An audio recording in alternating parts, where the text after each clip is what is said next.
we just mined 3 stacks of obsidian and we made a house, and then we won because people would walk into the house and we would just block them off. What are some of your I favorite created traps? the favorite traps. Yeah, I like apples. Apples are. I feel like apples are a bit underrated. Apples are good. Apples are. I forgot to mention apples. Apples are good. I've made more off tournaments than I've probably made off of all my socials combined. How did you get into MCC? I got to 3 dodgeballs back to back to back and lost all every 3 of them. single- Everyone got an MCC windbreaker. Everyone got a hat, like a snapback with MCC, like the little crown and the guy on it. That's cool. That's really cool. Actually. I'll ask for your autograph. Huh? I'll make sure to do that. I'll ask for your autograph at TwitchCon. No, if you actually do that, it'd be so funny. Ava Stuckey from 2011. Give me the ad. Alright lads, welcome back to Inside MC, the part of the podcast where I sit down with a very special guest every single week, and every single guest who comes on the podcast is absolutely amazing, right? Everyone who comes on is so cool. However, this week we have someone who for a lot of people is a big inspiration, someone who's been around in the scene for like a decent amount of time, especially the Java creation scene. I am joined with the newly 4 times MCC winner, a speedrunner, and I guess an ex-Hypixel trapper, Fruitberries. What's up? What's up? I thought you were gonna start off and be like, oh, this guy. You're like, oh, we got cool people on the show, but this guy's not very cool. This guy's alright, I guess. You know, they're decent. Introducing the lamest podcast guest we've ever had. No, don't say that about yourself. Come on. No, what's up? What's up? How's life? What's going on? It's good. We are understaffed at work, which is no fun. But you know, today is what's kept me going this last week is the fact that I'm getting to talk to Fruitberries. Holy. Oh, dub. I've made somebody's day. That's a rare Made somebody's week, Fruitberries. Made someone's month even. I made your week? Nah, I'm not gonna fanboy now. I was talking completely fine to you before the podcast started. So how are you today though? I know you just woke up. I just woke up. Sleep schedule's been a bit not normal to say the least. Like I've been having like 2 a.m. wake up days, but like the day before MCC, I took a little nap like midday, and then we went to bed. I took like a melatonin. I like reset, like I had a body like reset, and we woke up. And then the day after MCC, my sleep schedule went back to 2 a.m. waking up. Oh no. Any But idea? today I fixed it again today. I've always had trouble sleeping, like always, like throughout, like as long as I can remember, I've always had trouble sleeping. I brought it up at one point to like a doctor, and it honestly got like brushed off. It was kind of like, so I've just kind of been like, huh, okay, that's just like I struggle with sleeping usually. That's just it, I guess. It is what it is. Yeah, no biggie. It is what it is. Yeah. Well, I'm glad I could help fix your sleep schedule. Podcast. Yeah, thank you. This is important. You had a pretty eventful weekend though, didn't you? You said you fixed your sleep schedule the day before MCC. MCC went pretty good for you, no? A little bit. One could say it was above average because it was just fun. I don't know. I liked the whole like Mario Party thing that was going on. Like super. If they did more MCCs in the whole like party theme, oh my god, they would actually just be so fun every time. It added a whole new layer, yeah. The non-cannons, anyways, because people seem to enjoy this. Not because the thing is, right? It's, I know the winners are still going to get coins, like Hannah and stuff is still going to get coins. Yeah. The non-canon events, like they're fun, but no one. It's not to say that no one takes them seriously, but you can do more stuff like this for the non-canons because they're not technically. What I say? They're not technically lore. Does that make sense? It's a really bad. It's not. I guess it's not canon. There we go. So you know you can kind of have a bit more fun and a bit like because do you reckon the Christmas one will be a non-canon one if there is a Christmas one? If it's something that you can't leak, I assume it would be canon. I mean, if I were to take a guess, I feel like they wouldn't do 2 non-canons in a row. Is just true. But so I assume it's just gonna be like probably last or second last MCC of the year, and then we move. It probably would be the Christmas one though, if I had to take a guess. Well, that kind of theme for April Fools could be pretty cool. That could make for a really good MCC. Ooh, no, that'd be like sick non-canon material. You could just completely break everything, and it would just work.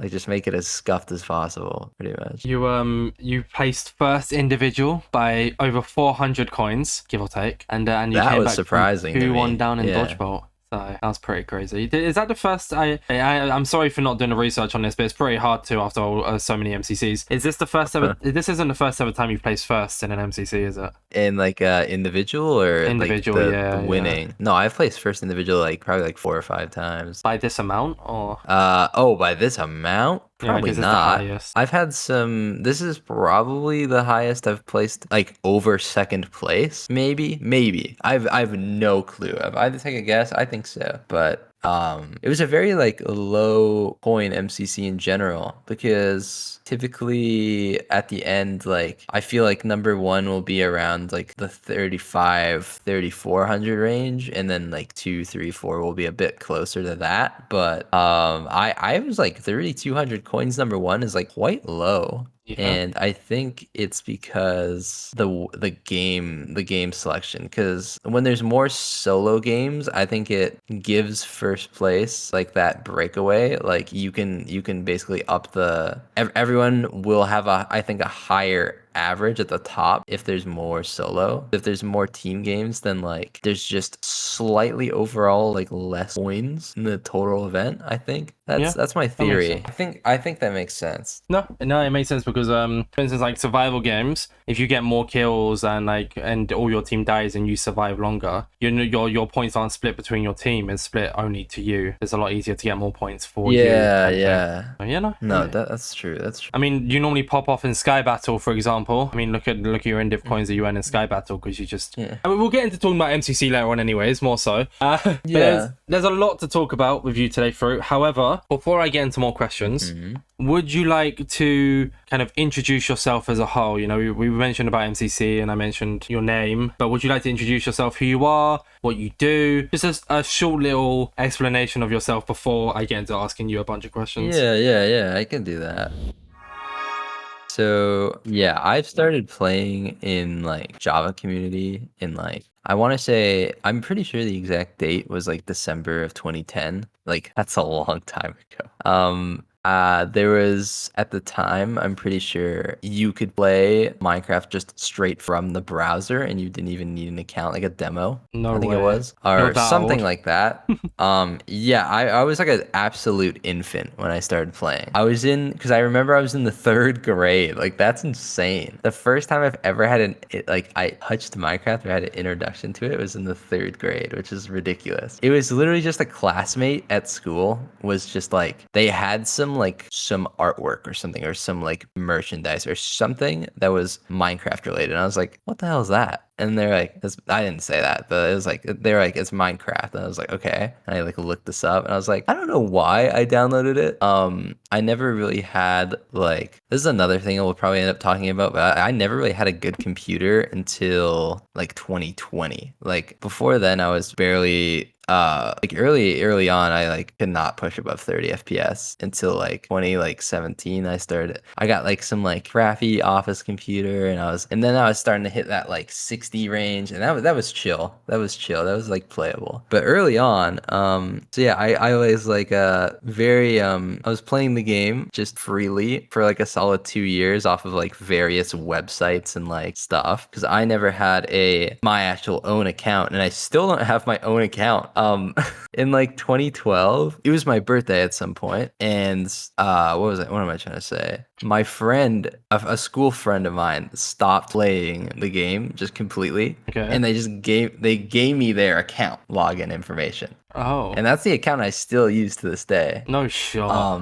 Which is very interesting. I've had some scuffed like name history as well on it, so I had to go through and clear. But I've been through some eras in terms of Minecraft, and then ever since then, 2012, 2013 consisted of me playing on. They were called like cracked servers, which is just people that have like those like Minecraft for free, like or like the like pirated versions of the game, or you can do it on paid version as well as the whole thing. Like there were servers for people that didn't have like the full game. Yeah. So I played a ton of those up until I want to say like 2014, which is when I really got into my my Mineplex era. That was when I first started way back in the day. I started becoming a little bit of a grinder. I was really bad. Like I said, like 30 FPS, just no clue what I was doing, just kind of like laptop gamer. And I was a Mindplex sweat. That was my thing. There's a game mode called Super Smash Mobs. That was my game. I remember I that. was I remember that. Yeah. yeah, I was like I was a top player in that game, like not like top 10, but I was probably like top 50 for the around probably the year that I grinded it on my laptop. I was like I was very bad though. There was a kit called Chicken, which is literally as the name implies, you just kind of run around and do nothing. W. And that was my entire play style because I just sucked at the game. I just flew around the map, did absolutely nothing, and then prayed that I could kill the last guy at the end. And that was that was like practically my entire strategy when I played because I just couldn't do much else. But Mindplex was really my first introduction to like a big Java server, this whole like community. I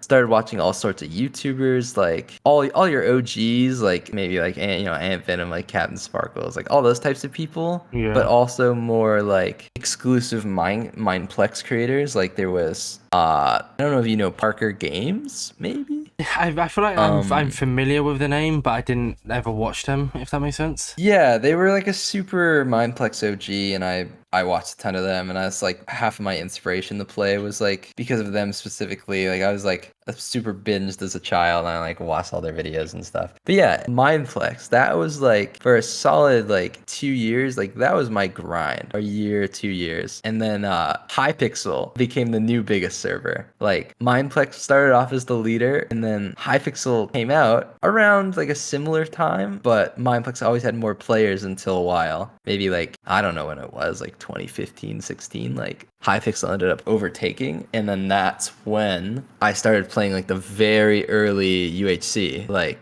because Hypixel UHC started off as teams only, so I got into that. I'll keep it a bit brief because there's other stuff to talk about, but got into away. Hypixel UHC. Bro, I mean, Yeah, I've okay, got I got all you, night. I got you, yeah. As long as you've got time, I don't mind Yeah, editing yeah, this. yeah. Let's talk as much as you want. It's your podcast. So around like the 2016s to 2017s, Hypixel UHC had started off as teams only. So I played that with like a few friends. There was this creator guild. I honestly don't remember the name. I'll think of it maybe sometime in the next hour, and I'll just randomly blurt it out. But Okay, yeah, I do the same some thing. of the bigger creators, like Mydoza, maybe Defib was like an OG trap The OG, legend on yeah. UHC. People like Scotty back in the day, and a bunch of other friends. Oh, it was called Bidoof, I think, like the Pokemon. If you know Okay. Pokemon, I think it was I know a called bit of Bidoof, Pokemon, yeah. and that was just like one of the Hypixel guilds that was like the first to kind of start playing UHC a lot. And so how did I get invited to this guild? I have no idea. I was just a completely unknown player. And the whole reason I got invited, which is very comical, is because the person who owned it liked my username, I think it was, or something. Was it? It I was think it was Fruitberries at the time, yeah.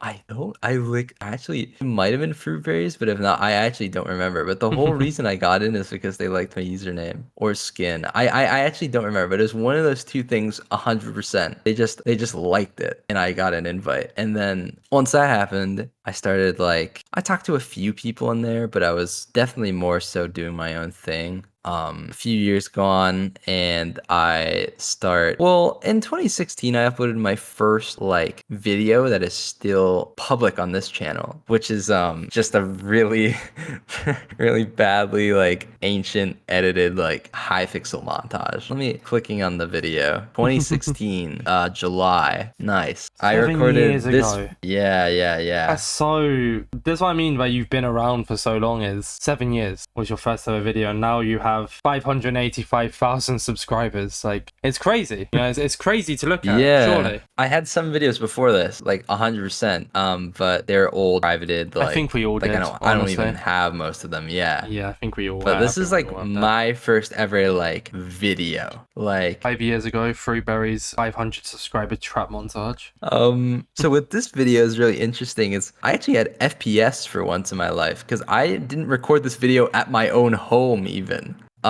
This is at my grandpa's house on his like work PC. Okay. On some like, so this is like his like work PC setup with like an ultra wide monitor and stuff. That's why the video looks super scuffed. Like the resolution is like incredibly scuffed and like wide, is because this is the exact resolution I was playing on. Like this is 1-to-1 identical to like, it's so weird. Like the way this like video turned out, it looks so scuffed. We all start somewhere, But you know? yeah. And then from there, I mean, I just slowly started like, mainly it was pretty like unserious content, but I would just upload a lot of like shit posty type stuff. Very like, the trend at the time was just to make like, there was a trend definitely for like super low effort thumbnails, and like I'm putting like emojis and stuff, but like I was doing it to like make fun of the people that would actually do it. Like I had some like really dumb thumbnails back in the day, like, and just like very like small unserious videos. But 2 videos after that, I uploaded my first UHC trap, I think. Let me actually see, is this solo? Oh my god, this must have been when solo like first came out, because 2017, yeah, that must have been like when solo first came out. Then after that, I just started, I think, just slowly playing more UHC, more Sky Wars, just kind of like those types of mini games. Experimenting with like, do I like trapping? Do I like making like silly little skits, or like little like shit posty like shorts, or like there's a game, like one of my favorite games ever of UHC was we just mined 3 stacks of obsidian and we made a house, and then we won because people would walk into the house and we would just block them off, and there would just be like, that's in crazy, an obsidian. actually, yeah, because then they just shoved in an obsidian box. So stupid. Like, Imagine some of my you, old videos are just classic. They're so bad to look back on sometimes. Imagine you added dispensers to like the roof with buttons, and as soon as they got trapped, you just lavaed them. Yeah, it's hard though, because you'd have to add extra height, and then the dispensers would be a breakable block. So it's like it was a whole like process. Yeah. But I was like slowly being a little experimental. I did some like I did a Fortnite trapping montage, a singular one. I know about that. Like, yeah. Yeah. one of my like worst videos ever in terms of like view count. Like it was so scuffed, but it was funny. It's really funny to look back on. So But just over. Oh, sorry. I was just yeah. gonna say Roman. She helps me do some of the research for the podcast, and one of the things she found was that, and she did want me to ask, will you be returning to OG Fortnite to do traps as well? Oh no. I want to play the OG Fortnite, because I was like, why is everybody playing Fortnite? And then I learned like recently that it was like, oh, they brought back the OG stuff for like a month. That's an idea. That sure is an idea. I mean, is it gonna happen? Probably not. It sure is an idea though. I Never mean, say never. I right? I could try it once. You know, I could try it once. Do it. See what happens. Oh, there you go, Roman. Hopefully, we're praying for a Fortnite montage part 2. But sorry, yeah, I didn't mean to cut you off. Yeah, as you were, No, Fruitberries, it's go fine. ahead. No, I'm really notoriously bad for just like speaking at the same time as people and just accidentally cutting people off. You're good. Don't worry about it. The what's it called? What's the word for it? The greatness of editing. I can't think of the word that I want to replace greatness with. But the beauty of editing. Here we are. So that's why we record the podcast. I'll do a quick screen share so I can like visually show you some stuff as I talk, just to make it like a bit easier. Okay. You don't have to show it on screen. I'm just like, so if you want to look at it. Yeah, screw. I mean, can I show it on screen? Let's see. Actually, no. You don't have to. You don't have to show on screen. I won't show on screen. But yeah, Carol, we can visually talk, because then people can just look back at the videos that we're on about, anyways. Yeah. Okay. Perfect. This isn't even a podcast anymore. We're just sitting in a voice call having a conversation.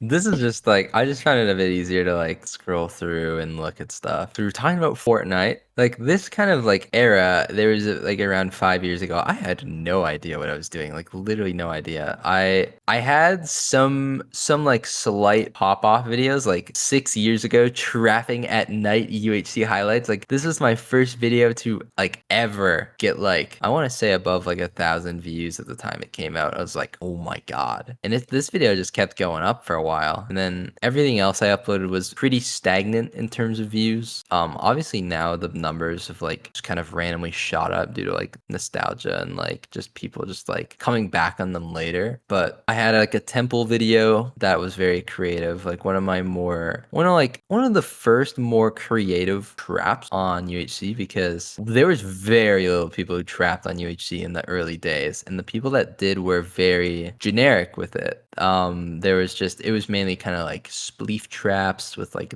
dirt and like haste, or like sand traps. And that was pretty much it for a solid while, until my whole strategy with YouTube early on was to eventually I figured out that like there was a point where it clicked. I want to find the exact video. It was this flower trap video I made. I was like, okay. Views. You can see the comparison compared to all the other videos around, like just before. Yeah. So before this video was another video, and it's now deleted because all of the audio got completely cut due to a copyright. Okay. Which is average. But before this video, I had my first ever like viral video. It was called like Templed something, and it was just like a pretty basic temple trap. And that was my first ever video to go like actually viral, and it was super cool. Like before then, like I probably like had like 50 times my views on that one video, and it just like kept going up, and I was like, oh my god, what is happening? And then after that, I just went full in on the traps. Like I did this one, which is pretty generic trap, I'm being honest. But after that, I started just like, it's a simple idea, because there's this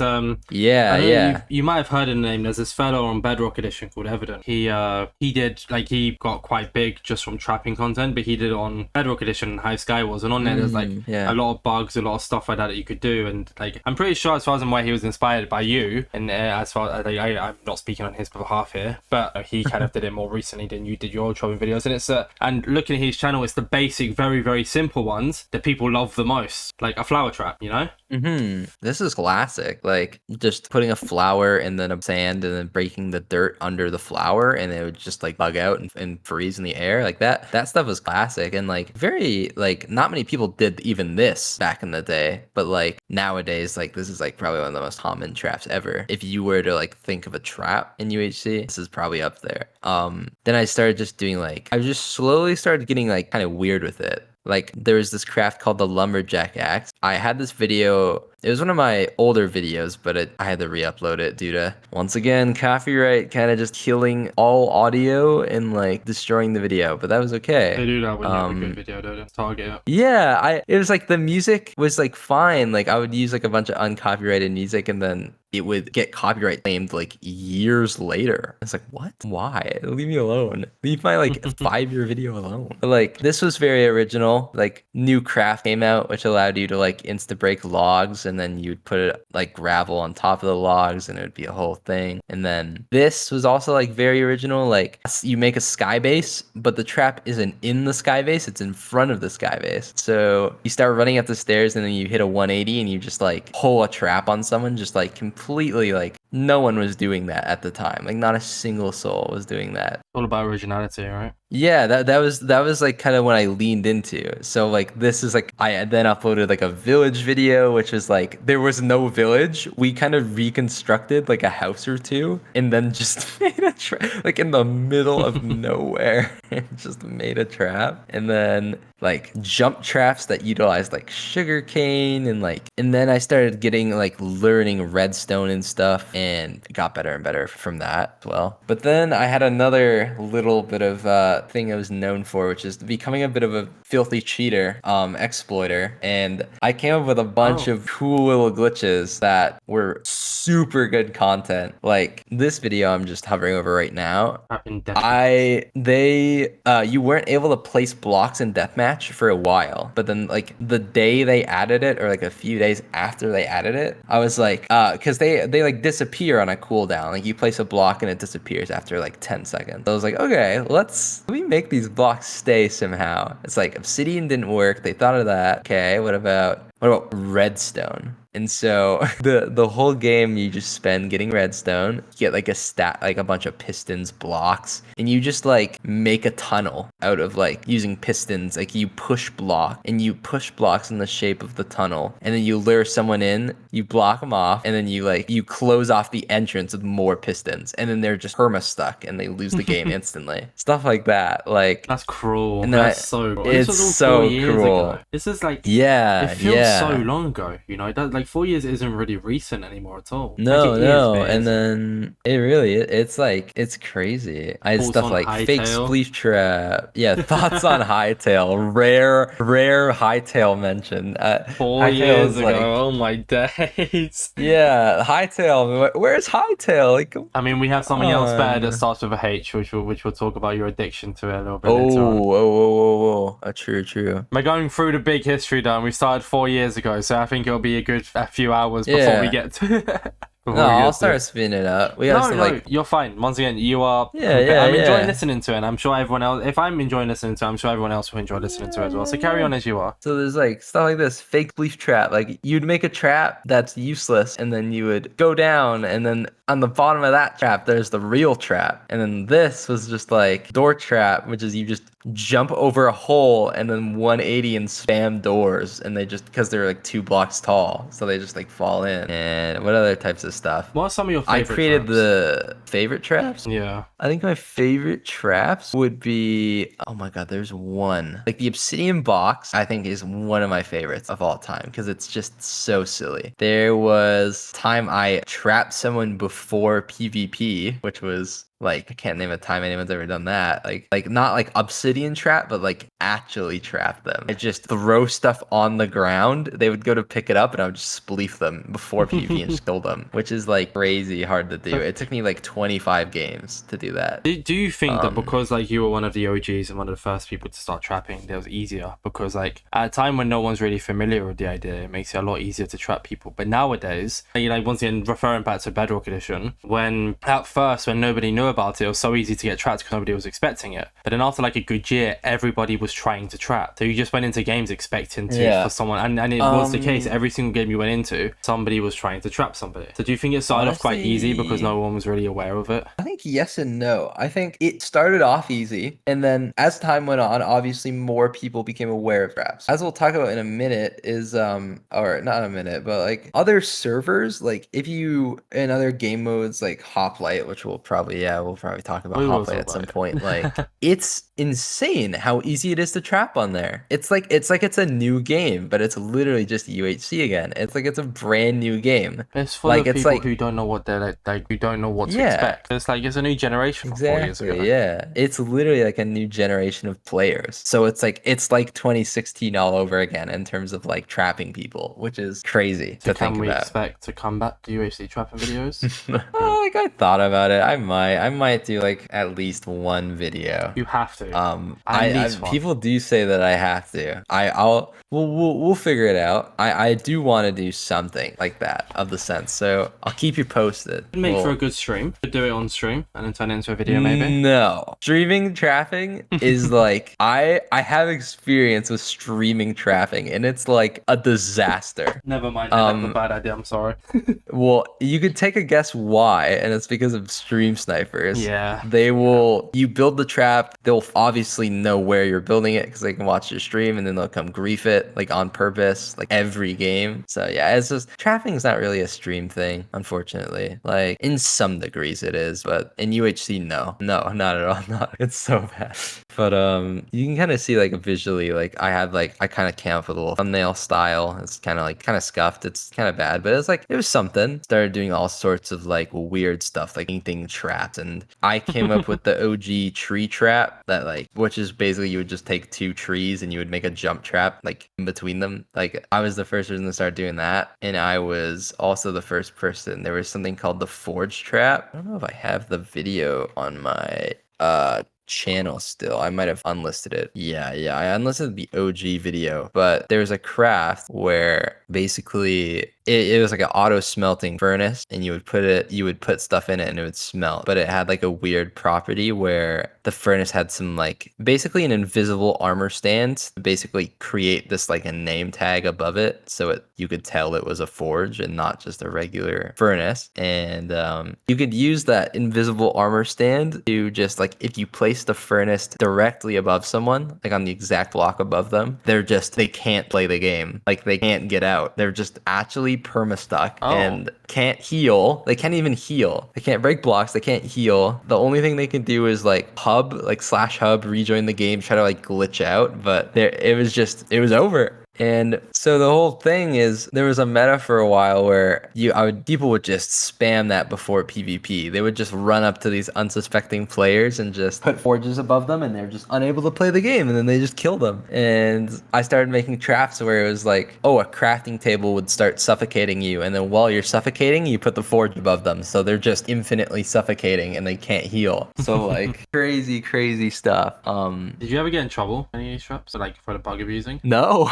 Really? Because like the forge thing was surprisingly legal. Like killing people with that is they just ended up patching it at some point. But for a solid like few years, it was legal. Like it took them a while, like probably like 2 years at least. It took them a while to fix it.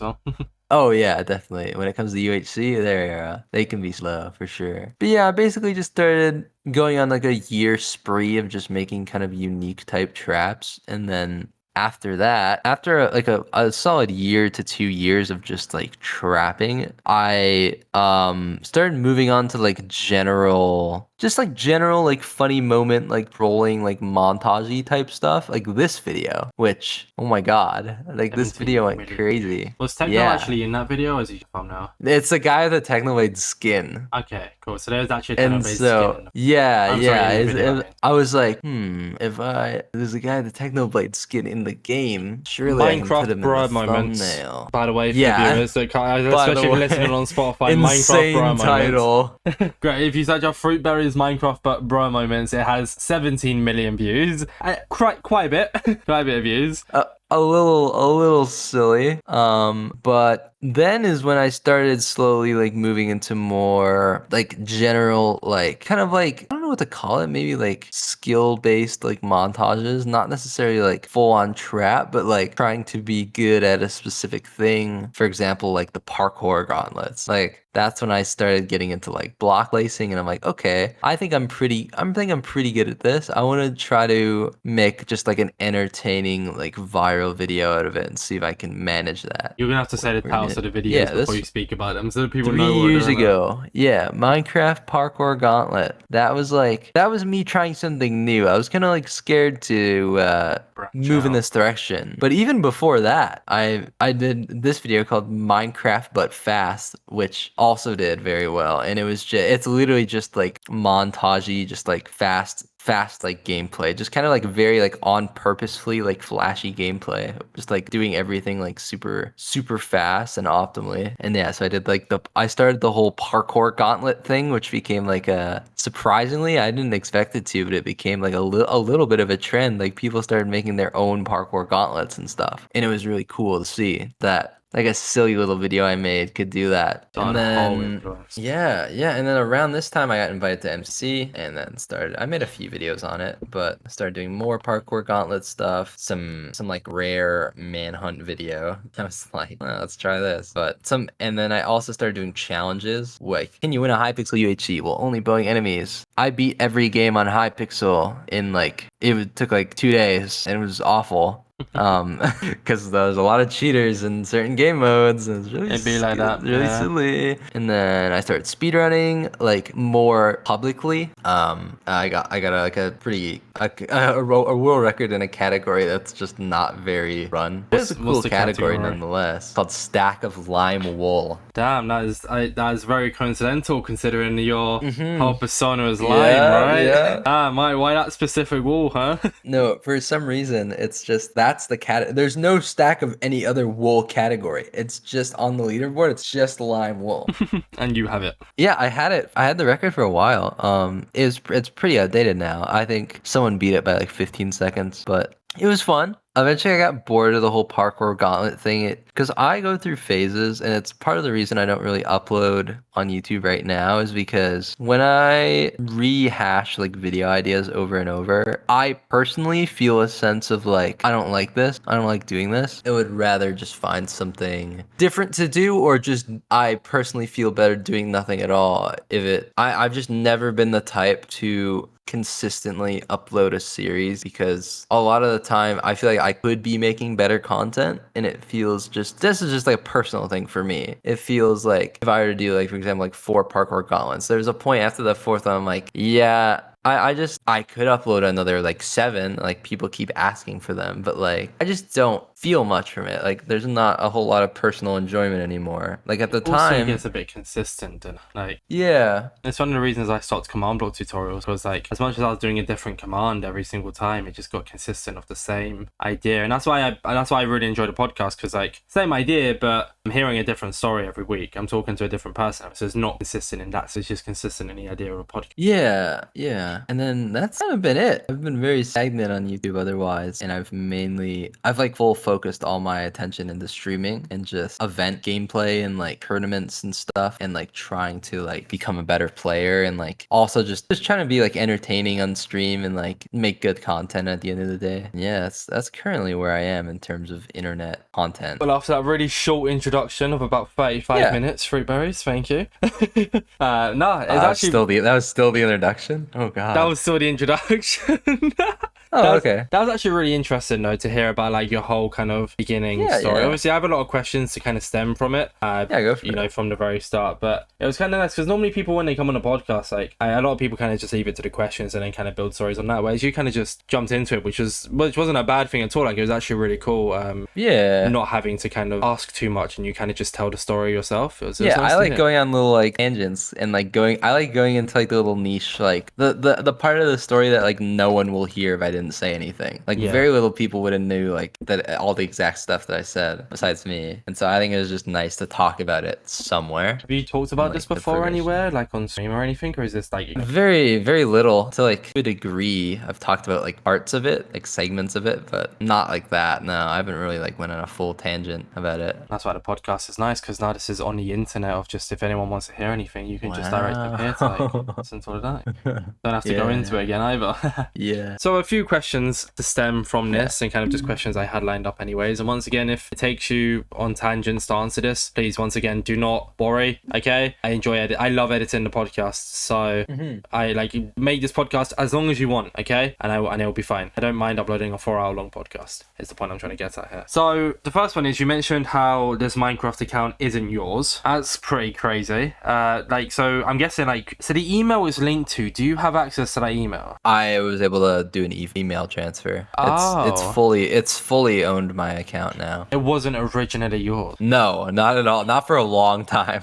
Is that not crazy to think of? That like this wasn't like that you essentially you were gaming, or say gaming, you were making content on somebody else's account, and you kind of like do you still have any contact with that person, or is it just an old school friend who you lost contact with? No, they're an old friend. I mean, there's a bit more to the story. Like there is a point where they wanted the account back at some point. Like they gave it to me as a gift, and then like a year later or something, they're like, I want the account back. And then I'm like, but this is like, I need this. I like gave them like $20 at school or something. Were you doing well at this point that they wanted the account back, or had you not started content? No, I was just like, I played the game a lot. I'm like, I kind of like, I just ended up paying them like $20. You know, I think that's a pretty good deal for you. I think you've gone away with murder there, for no, it was silly. I just didn't want to start everything over. Like I had a lot of progress on like servers and stuff, and I was like, oh good god, I don't want to do this. Yeah, I mean, I said the name Fruit. Alongside that, where did the name Fruitberries stem from? Ooh, and the idea for the skin, because it's lime, it's very basic. Okay, or simple, not basic, simple. The skin has a surprising history to it, like a decent story, but the ahead. name is literally just I wanted I like fruit. I don't know. So basically I wanted an OG fruit name, but like obviously like pretty much every OG name in existence is like taken in Minecraft because it's like biggest game ever to exist. So I was just like, okay, I'm just going to make a name, and I did Fruitberries, and there's no other explanation. That's it. Do you like berries? Yeah, of Is it your course. favorite? What's your Fruitberries. favorite fruit? I have like a million, honestly. You know, bananas hit, oranges hit, Yeah. strawberries hit. I like blueberries. I like mango, watermelon. Those all hit. Those are some hitters. I like apples. Apples are. I feel like apples are a bit underrated. Apples are good. Yeah, apples are. I forgot to mention apples. Apples are good. Only certain types hit though. Like, you know, you have to Yeah, have like you're a right. You're right. fresh apple for it to work. Yes, yes. You're What right. about the skin then? Because you have that. Like, what is that on your back? What is that? That's a Gumi. That's a Pokemon. Ah, That's like a very recent addition, though. To be fair. So what's the deal with the skin then? Okay, so like 2016, around like the whole guild era, around like my whole like beginnings to like Hypixel UHC and stuff. I was in a friend group. I was in like one or two friend groups, and a group of people that I actively played with. We all wanted to just be matching skins. At some point, we were like, okay. What about colors? I don't know who brought up the idea. So I had a friend named Curtis. He was dark blue, and I had a friend named Ivan, who also known by Vivid Visions, who was like a Hypixel creator, pretty big one at the time. Who was red, pure red. We had pure blue. I was pure green, and then we had someone. I actually don't remember who was pure yellow. Someone I didn't really talk to much, but we had a pure yellow in there. And then more people started just joining on for some reason. Like a second person became dark blue, but we were just like all single shaded colors, and there was like that was the lore. I just decided to add a face to mine. I was Color like, clan. yeah, no, we were just colorful. I just added a face to mine though. I was like, why not? I'm gonna create like a unique looking, because like there's a lot of like default or there's like a million skins that have all sorts of faces, because like, you know, the face is only 8x8, so like the chance of you making something creative is like on the lower end when it comes to like a simple face. But I came up with this, and it's been like this for 7 years now. Like this. No, that's not true. So I was green, like just solid green up until like 2018, early set 2017. I don't know. And then I just added the face. Your skin has actually become lighter as well over time, because that's the one I used in the announcement was a lighter version of your skin. Is there any reason Oh, behind that was or super recent. That was just super recent. what's the deal with that? Is there anything? No, I just like the color of green better. You know what? I don't know. I respect that's it. it, to be honest. I respect that, honestly. Yeah, you can see a video 6 years ago. I'm just hovering over it. Sorry, let me pull up. It has my skin. It has the face. Yeah, as the OG, as the skin and the face 6 years ago. This is like probably right when I had the face too, because like before then, this is like an alt I was trapping on, but before then it was just solid green. That's it. That's the lore. You got a big ass face on it as well. It works. I mean, it works. It's like for branding. You look at your skin and you're like, yeah, that's Fruitberries. And no matter what color you change it, it's Fruitberries. You get me? And it's very simple, but very like easy to stand out. I can't explain the face. It's the face. Fruitberries face. Like, no, definitely. It's kind of cool to like see someone in a lobby with my skin. I'm like, oh, that's crazy to me. This person has my Minecraft skin, or they have like the face, but they're like blue or purple or like orange or something. Like it's so cool. I love it. It's actually just cool. There's so many different variations of it now. Yeah. In regards to Hypixel and UHC content, it's actually kind of good that you went on that massive story, because I don't really. I was kind of relying on me asking a question and you building a story on it, so I got kind of lucky that you already did that for me, which was cool. But I'm assuming I want to assume I know the answer to this, but for the sake of the podcast, I'm going to ask anyways. Are you impressed by how far you've come from doing that kind of content? Honestly, yeah. I really didn't expect, like, I don't know. I expected to kind of have like my own little YouTube niche, like within Hypixel. Like I expected, okay, if I upload enough videos, like the Hypixel community will know me. But like I really didn't expect it all for it to kind of go like semi-viral, and then people like just random people just like figure out who I am, and like from all sorts of like communities, like even outside of Minecraft. I really wasn't expecting that. But once I kind of realized, oh, this is a thing now, I was like, all right, sure. I'll just lean into it and just try to grind out like better content, and like just keep it coming. If that's what I mean, like if that's what people want to see, sure. I'll try to do my best, keep it coming. I'll say I am proud of you, Fruit. You have come a long way, and you have done really, really well. So big props. TY. There's like another thing for sure. There is. Because like Oh people. yeah, yeah. You go on. Sorry, go on. No, I don't that's know what fine, I was that's fine. saying. I don't know what I was saying. Go on. Sorry.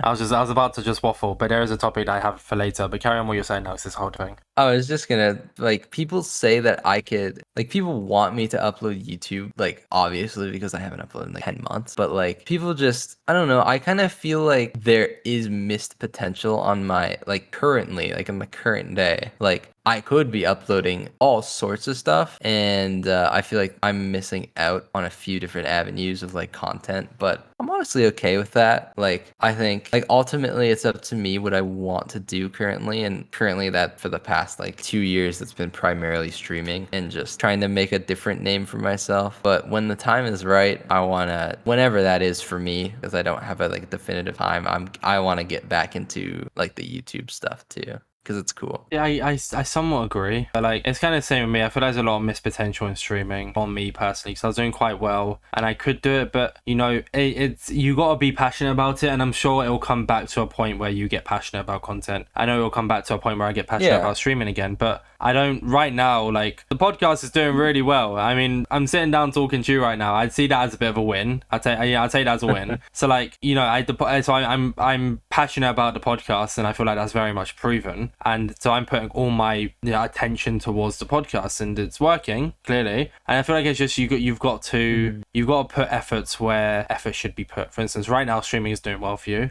You know, you stream MCC, you've streamed Hoplite. You've been going live at like 8 a.m. you've been going live at like 6 a.m. in the morning for me. I think I wake up for work and I just get a notification Fruitberries gone live. So, but that's because that's what's working for you right now, right? You're enjoying streaming, so you might as well put your efforts towards it. And then in a month's time, or even maybe after this podcast, who knows, you might turn around and be like, crap, I have the motivation to make a Hoplite trapping video now, you know, and then you'll do it. Yeah. Another thing to add is like I don't talk about money much at all, but Twitch is notoriously bad at giving people money. As you know. I know, yeah. I make enough off of Twitch to just like exist as a person, but like I don't make a whole lot extra. I'm kind of just doing it because that's what I enjoy more. And if I like that plus events, like I can be fine. Like I'll be like all right financially, like in an okay spot. But what was I trying to say? Yeah, no, just Twitch kind of sucks monetarily. It's kind of bad unless you're like top like 1%, no, higher than that maybe. Like actually like Unless you're if killing you have it. like yeah, it's insane how bad the splits can be and stuff. It's actually insane. I mean, I think like to kind of add to your point here, and once again, I'm not sure if this is what you're trying to get at, but it's kind of what I feel. So you can agree with me, you can disagree with me. But for instance, with the podcast, right? I haven't earned a single penny from this. I haven't earned any money from the podcast. I didn't last year, and I haven't earned any this year. But I have put a lot of money into the podcast. I've spent a lot of money on like advertising it and getting designs made and stuff like that, and you know, so it kind of shows that. And I could be making main channel videos. I could have carried on making main channel videos. I could have uploaded the podcast to the main channel and I would have had it monetized, but I didn't. And it's kind of agreeing with you in the sense of doing and it kind of cements the idea that you're streaming because you're passionate about it and find it fun, because you could just be grinding YouTube videos, doing the bare minimum on YouTube and getting good amount of money for it, but you're choosing to stream. Same way I'm choosing to do the podcast because I could be streaming every day. I could be uploading main channel videos, but I'm doing what I'm passionate about, even if it's, and it is like people don't know this, I don't really mention it like you don't about money, but I have put a good, very, very good amount into the podcast. So. No, that's, I bet. Well, you summarized exactly what I was gonna say. Like that was my exact point. Like I've kind of always avoided like the YouTube meta and just kind of wanted to do what I like. And if that means making less, then so be it. And I've just always, because obviously I do need to make some money because it is my only job. Like I've never worked an actual job ever. Jeez, okay. This has been my only ever monetary income. So, but like, yeah, I still will choose to do what I'm more passionate about than kind of become in some, because like there's a fine line in the YouTube world. You can be full sellout, like zero soul. You can be like the complete opposite, or you can be like a healthy balance. The healthy balance is like good. Obviously, pure passion is also good. And I never want to turn into one of those channels, you know, that's just zero effort, like the lowest of the low, just like spamming, just like whatever current trend is. Like that's just something I've never wanted it to And see, be. the thing is, you could very easily do that. You very easily could. If that was something you wanted to do, you'd get away with it because you'd make it in a sense of it being good. Does that make YouTube sense? is just like that. Yeah, like if you really want to just dedicate a load of time into just like metafying like YouTube, like even when you have absolutely nothing, like I think you could do it. Like I think it's so, and I think a lot of people have like can just prove that you can just come out of absolutely nowhere and just start like killing it on YouTube. It's like yes, you gotta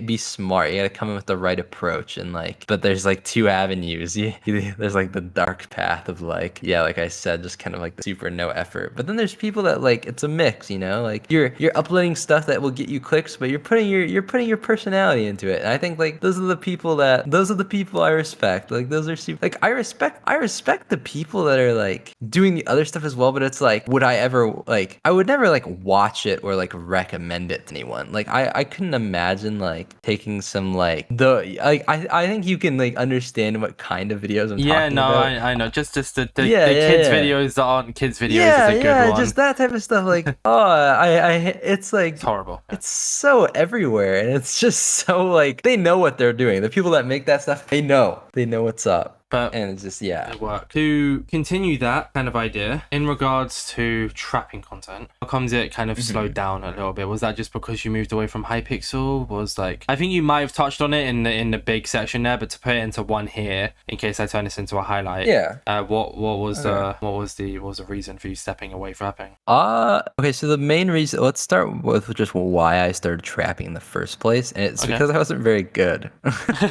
I always enjoyed like the creative aspect, like, oh, how can I outplay this enemy without me being very good? I was like, okay, well, I just gotta make some smart little like creation. I just gotta like kill him with that. But then over time, I got really fascinated by just like high level gameplay and just wanting to like this is more of a very recent development, kind of like when I started the parkour gauntlet stuff. I was like, I want to see with effort, like putting in how much effort can I put in and like how good can I get at like general Minecraft. And so that's what I did. I was like, okay, let's learn parkour, let's learn speedrun, let's learn PvP, let's like I'm in a few like niche discords like talking about certain stuff like that. Like I'm like VOD reviewing my own gameplay sometimes, and that's just how life turned out. I decided I still like trapping. Like I will do it on occasion, like off stream, just like rarely, but like just like in any random game mode or whatever, because it's fun. It's super fun. But the reason I stopped in the first place was because of what I just said. But it was also because Hypixel UHC is like a disaster. Like it was to the point where every day, like, okay, a new tangent unlocked, but there is a 2-part video series that I was gonna upload, and that part 1 is up on my channel. It was called, what was it called? It was like, I played 50 games of Hypixel UHC in a row. I would have to find it. Honestly, just Google it. But yeah, Oh no, YouTube it. 50 YouTube games, search. or maybe 25. Okay, this There it video. is. I I trapped in 25. Here's what happens. Part 1 of 2 was there was never a part 2 though. Yeah. Here's the thing. I made the part 2 fully edited, fully rendered. I made it. I didn't upload it on purpose because you know why? Like 13 games were hackers. Like, oh my God. Just like the worst content ever. I edited it, rendered it, and I decided, no, I'm not gonna upload this because I'm just gonna like I'm just tired of this. Like it became to a point where it was like genuinely draining to like wake up to try to get like a video and then end the day with nothing. Like mainly because like everyone and their mother like could b-hop easily, and then if they get banned, they could go on like one of those like 2-cent account websites, like the very like illegal like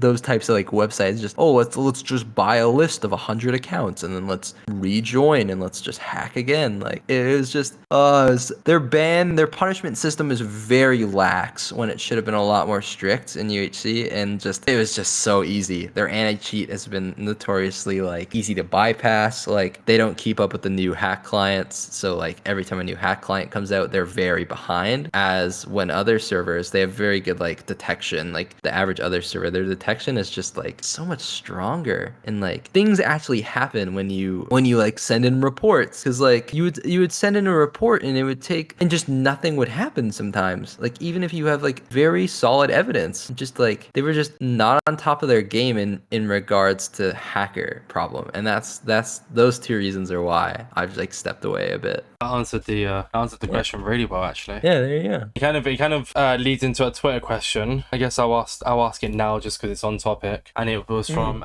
Katian. I'm really sorry if you're listening to this and I pronounced that wrong, but you know who you are. So there's your credit. Was it fun? You've kind of answered this again. Sorry, but I'm just gonna ask it for the sake of answering because it's like a two-part thing. Was it fun trapping in UHC when it became really cheater infested, or did you just do it because it was what you were known for? No, that's a good question. So, it was kind of a balance. Like half the days, it was mainly like a motivation thing. Like half the days I would wake up and be like, oh yeah, let's go in. We get like maybe we get a lucky game. Maybe we get a perfect video first game. I'm like, oh, I'm so excited to render and upload this. Then maybe I would wake up the next day and be like, all right, let's grind for videos again. It would take like 2 days. I would have like tons of solid games just get decimated due to getting like dug on at like Y11 while perma shifting with a mod, and like, oh, that's fun. Or like I will trap someone and then they just hit me through the wall like 10 times. I was just like, so some days I really didn't want to do it, but I still did until one day. Like there was no specific day, but one day I'm like, nah, I can't do this. I don't want to do this anymore. I don't want to. Nothing happened. You just woke up and was like, yeah, no, that's it. I've seen enough. Yeah, I'm just like, this is my unofficial leave. I'm like, that's it. Kind of like me with Bedrock Edition. In all honesty, I was playing it and I just woke up one day and was like, yeah, I don't want to do Bedrock PvP anymore. I can't do it. So yeah. I ended up saying no, and then enough. And I know I've mentioned Bedrock a few times. Sorry, I used to be a Bedrock content creator. In case you didn't know. That's fair. That's fair. I did not know that. No, yeah, I actually moved into this. I say this community, like MCC, Java, that kind of community, MCC Island community, in March this year, end of March this year. So I haven't been around long. That's what makes it all a bit more shocking as to this whole scenario right now, is because I haven't been here long. But I feel like I'm doing pretty decent. That's cool. You're doing good things out here. I'm a fan. No way. Oh my god, clip it. No way. Clip oh it, my slap god. it at the start of that is going straight into pre-intro highlights. Can we do a reverse podcast now? Just I'm gonna grab 5 questions. I'm gonna ask you some questions. If you have 5 questions for me, go ahead. I don't mind. No, I do not have 5 questions prepared. You should start your own podcast, Fruitberries. Why not? Ooh, Fruitcast coming soon. Fruitcast. Oh my god. What's it like? You could always, or like, I don't know. And I was trying to think of something on the spot there. I was gonna say like the word of berries, but that doesn't really slap, sadly. So no, my on the spot thinking's kind of slow, but I'm like, I'm better when good. I can like plan things. Fruitcast was actually really good compared to what I came up with. So credit where credit's yeah. due. Before we move into talking about tournaments, there's a big one, and you haven't mentioned it once, and I am shocked, and I am surprised that you haven't brought this up. In all honesty, fruit bridging. I can't believe you haven't mentioned anything about it. Why? Why have you not brought it up? It's silly. I don't know. Okay, so there was just some random stream where I was like, there was just no reason at all. I'm like, okay, I'm gonna create a bridging method. Like there was no foresight at all. And then I actually did. I was like, oh, what is this? I like posted it on Twitter kind of as a joke. I did it like 20 blocks, and then I posted another clip or something where I did like 20 blocks, but I 360'd every block. And I was like, oh, this is cool. I mean, is it useful? Honestly, surprisingly, kinda. Like it's basically a type of bridge where it falls off the longer you do it. Like it's very good at quick bursts of speed. Like past like the 10 block range, it becomes less ideal, if that makes sense. So it's perfect for like Sky Wars and like, so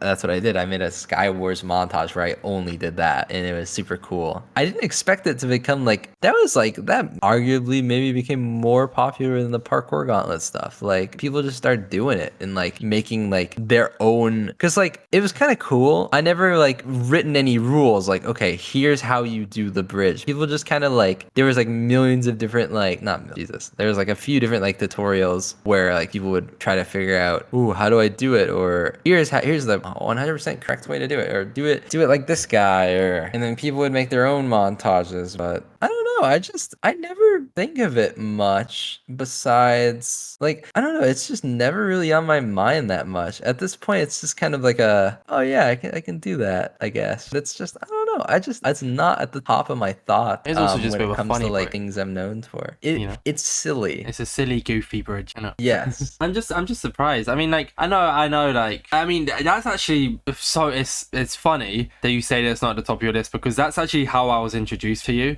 was through fruit bridging. That's crazy. Yeah. So somebody was like talking about it once, right? I was like, oh, like, because sorry, once again, I actually said it to AJX, because I was DMing AJX. I said, no matter what I do, I'm not gonna bring up Bedrock Edition, and I'm bringing up Bedrock Edition again. You've brought it up like 5 times. Yeah. Sorry. That's fine. I don't care. So I'm not sure if you're aware of like how the bridging mechanics work on Bedrock. They're a bit It's bit insane. silly, goofy, right? So you can fruit bridge pretty easily. you just walk backwards and jump and just hold. I remember like somebody was doing it once, and then like there's like, oh, I'm doing fruit bridge. And I was like, what was fruit bridge? And then they explained it to me, and I found your channel. I was like, oh, that's actually like, that's crazy. That was genuine, real reaction. Oh, that's crazy. I didn't really know how to react to it, but then that's how I kind of got introduced to you as a creator, and that's how I knew about you. And like, you know, obviously I'm not gonna lie and say that I've watched every single video since day one. Like, I didn't. But I have, however, like watched a good few videos. I mean, I watch your streams a decent amount. You know that, you see me chat, I assume. So all that kind of jazz. That's so odd to me, honestly, that like people hear about me from that specifically. That's like odd. That's actually like, that's kind of crazy to think about. But I did go on to find out that you did trapping, because obviously I helped Evident with his traps. So like that's then how I found out about you doing like trapping content. But yeah, I have first heard your name through fruit bridging. So you know, it's kind of funny to think of. But because I mean, have you ever thought about? I'm not sure if you have. Sorry, once again, if you have done this, my bad. But have you ever thought about hitting it in Sky Battle? You know, on MCC, have you ever thought about hitting the fruit bridge? Oh, like recreating kind of like a Sky Battle montage? No, like doing it on actual MCC, like live tournament in Sky Battle. You pull out the fruit bridge. I think I've done it maybe once, not like to rush, but like maybe just, I think I did it once for like fun, but during an MCC. But it's like, it's never the play, because I maybe on like the rare occasion, because like, okay, I need to think about it. It's like, I need to prioritize the consistency. It's like, you can be as good as you want at it, but the end of the day, it is a very inconsistent bridge. Like the best people at it, like I would say I'm one of the best at doing it, but it's like, it is a hard. Some days you'll just be completely off, and it's not worth risking fully. Like I've gotten some value out of it, doing it in like 2-block bursts, like jumping off 2 blocks and then turning again. But I've done it in other events, actually, to a small amount. Like I said, doing these like 2-block burst jumps with it. But like, it's never really like worth it. It doesn't really give me much of an advantage in most of the situations I've encountered. So like, it would be cool. Just a genuine question. Really, that wasn't really much to come from it. I knew it wasn't going to be a big topic. I just wanted to hear about it, really. So now, Fruitberries, we move into talking about tournaments.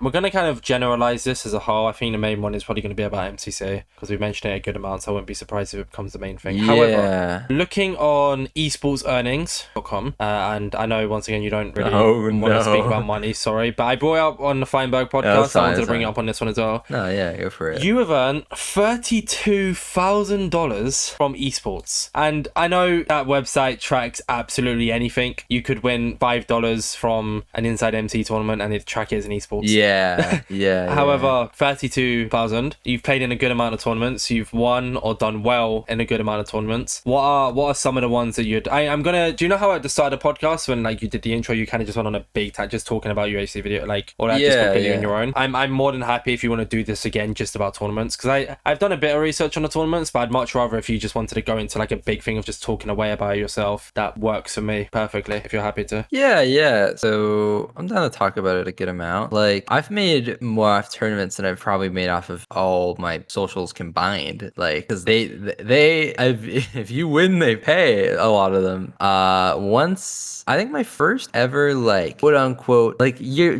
typical MC tournament, like when you think of a tournament, we're gonna start from the beginning, because there's this thing called winner takes all, which very little people have probably heard about. You know what winner takes all is? Yeah, no clue. I mean, I'm looking at it right now, winner takes all season 2, but before I saw that thumbnail, I had no clue what it is. Pika clicks. Do you know them? You know what Pika clicks? Pika clicks, of course. They're quite well known now, but they were a lot less. They were basically #1 Hypixel UHC player, like before they became an event guy. Like they were the GOAT. They were like the dominator of Hypixel solo UHC. Like they were insanely good. This is, I think, their first event, and the whole reason they got into the event space is actually kind of wholesome story. Like I said, I've always struggled with a PC. Like I've never really had like above 30 FPS at one point, and then like didn't really get much above 60 FPS. They made this event to help me fund my new computer. Very nice. Yo, that's so sweet. What the heck? So at this point, I had one YouTube paycheck. I will talk about money. It was 300 Canadian dollars. That was my YouTube paycheck. That was my first ever YouTube paycheck. I was like, holy shit, that's money. And the PC I was looking at buying was $750. I'm like, okay, so I just need a bit more. I'm gonna spend all my money on the PC, and then I'm just gonna spam content, and I'm gonna have fun. I just need, how do I get money? I'm like, he just knew I needed a new computer, and he wanted to make an event, and I think he just combined those things together and was like, okay, I don't remember. I think it was any donations, like half the donations or something, I don't remember, would go towards my computer, which is insane. So that was a thing. I think they raised like $400 or something. Was this season 1? Because the thumbnail we're looking at is when it takes all season 2. Yeah. I think it was season 1. I'm pretty sure. Okay. The whole point is it was like kind of like a random challenge, and the winner takes all of the money besides like it's basically like the winner would take all the money, and then there was also like a donation thing that would be donated like purely to the event, I think. Okay. So the first season was stream as long as you can without leaving your setup.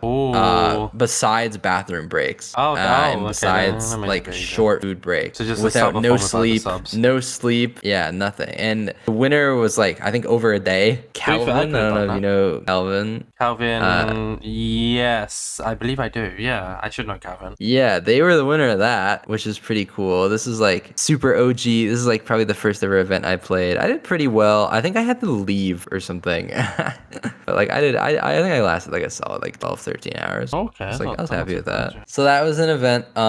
Long story short, I don't think I actually ended up needing most of that donation money, because by the time it rolled around, I just worked on getting a bit extra money myself. So, but I mean, it was a very, very nice gesture, and it was super helpful. It helped me buy my new computer. Like I was so excited. And then after that, I started, who knows where, because there's a video. Let me just scroll through my channel. Where would it be? So there was this like Hypixel UHC trapping or whatever, or this video is called like the grand reveal. This is just like me announcing I bought a new PC, and then I just started spamming. My views went up dramatically once I had a better computer, and I was able to just spam upload without my PC like crashing or like struggling to render and stuff. I was able to just like spam content. But yeah, I'm getting off topic. Events. Oh no, carry on.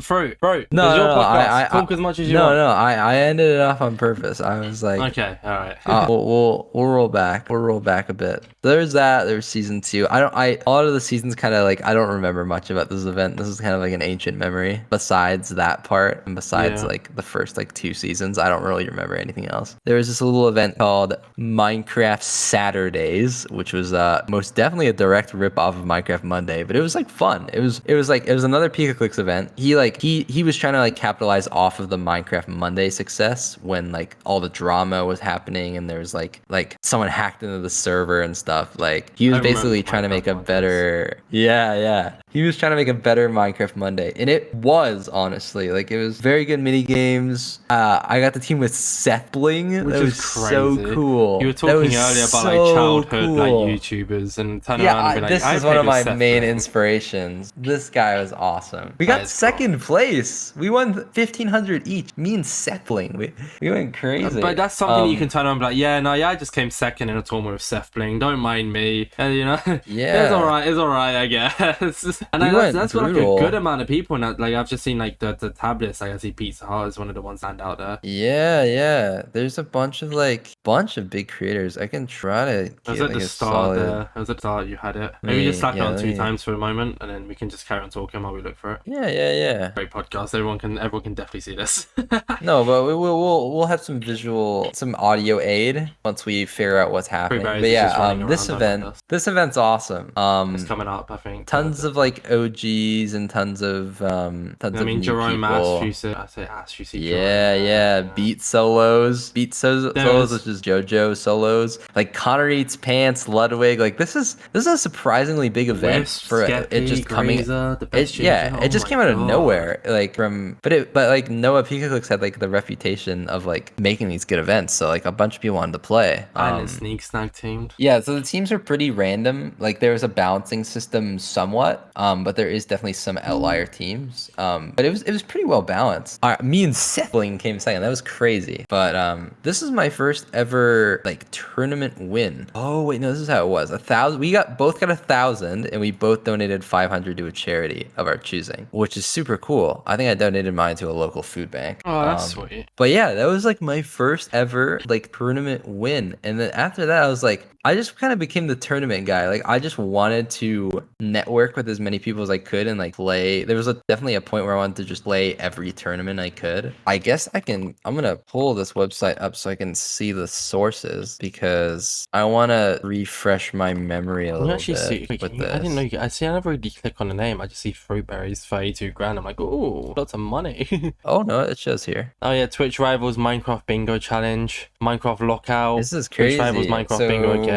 There's a lot of Twitch Rivals. Oh, Tubnet X Truth Showdown. You went 1.3 grand. Holy. Who teamed with that? Yeah, Tubnet X Truth. Oh, this was me and X Shatter. Oh, you and Feinberg. X Shatter. Oh, I've clicked on it. It says Feinberg and Fruitberries. Oh no, because that also happened. I've gotten 2 firsts in these Tubnet ones. But one with Feinberg and one with Shatter. But maybe this is the Feinberg one. Yeah, apparently that's it. Probably is the Feinberg one. Okay. But for some reason the Shatter one isn't showing up on here. Apparently, it was 2020. Oh, because it's probably just not updated that well. But yeah, after like the kind of the MC Saturdays, which I don't see on here, which is very interesting. It's not very good. Yeah, no, it's missing definitely a ton of stuff. Because I've played in like Skeppy, like the most recent Skeppy event. Yeah, I won 12K and split it with my team, so I got 5K. How like yeah, how it's really weird because it's fan submitted, like his viewers submitted. So it's really weird at how they do, like it's not actually official really. Like Skeppy tournaments. No. For instance, the 2 top people are what's it called? I think it's like Techno and Sapnap or something, right? Yeah, I know that's from Mr. Beast videos as far as I'm aware. So yeah, so it's very unofficial. Like there's definitely people are probably missing some. Like probably like everyone is probably missing something maybe. Oh no, Sapnap is from but Twitch Rivals. Yeah, so I got invited to my first Twitch Rivals in 2020, and we got second in back-to-back Twitch Rival bingos, and that was crazy. We split it. These things had huge prize pools back in the day. Oh my god! And we each took a split of like 14,000. Like that's crazy money. Like I didn't have any money. Like this stuff like this is the reason I was able, which is something else I'll mention. I moved out when I was 16. There's personal reasons behind it, but basically I moved out and I was like, okay, I'm going to focus on content stuff. I'm just going to force it to work. Like I only had the money when I moved out to pay for a few months of rent. But I had the confidence and the analytics. I was like, okay, I'm gonna focus. This is around when I got the new computer. So I was like, okay, I'm just gonna focus. Yeah. I'm just gonna grind and I'll be okay. And so I've started getting into more events to help with things. I was like renting an apartment at a very early age. So a lot of my earnings went really to that when I moved out. So you just being like really fucking good at the game has kind of just carried you. It's made it so I can be more lax on YouTube and just focus on this type of stuff because I love the events. Like let me look at all this GlitchCon pre-party. I haven't. You're either really good at Minecraft, no idea, or you're really content driven, I guess, or both. Yeah, Mizkif Minecraft tournament. This is like the most busted team in the world. Is that 6 grand each? By the way, no. I'll split between you. Like split between you. Yeah, this is the most busted team like ever. Like if this is an MCC team, we would win every MCC every event. Like this is insane. Also, it would be a team of 8. So yeah, no duh. But even then, if you split them into 2 teams of 4, that's yeah. Oh my teams. god. Yeah. Lock, bro. Like just tons of like random little rivals that I got invited to. Oh, the MCC Twitch Rivals isn't on here, SWRC. actually. Yeah, no, it's missing tons of stuff. Did Safio Bingo is also like a Twitch event, lockout event. This was crazy. Oh my jeez. Yeah, so Decent amounts. we What this tournament is was this for the listeners? this is lockout, which is basically just Minecraft Bingo,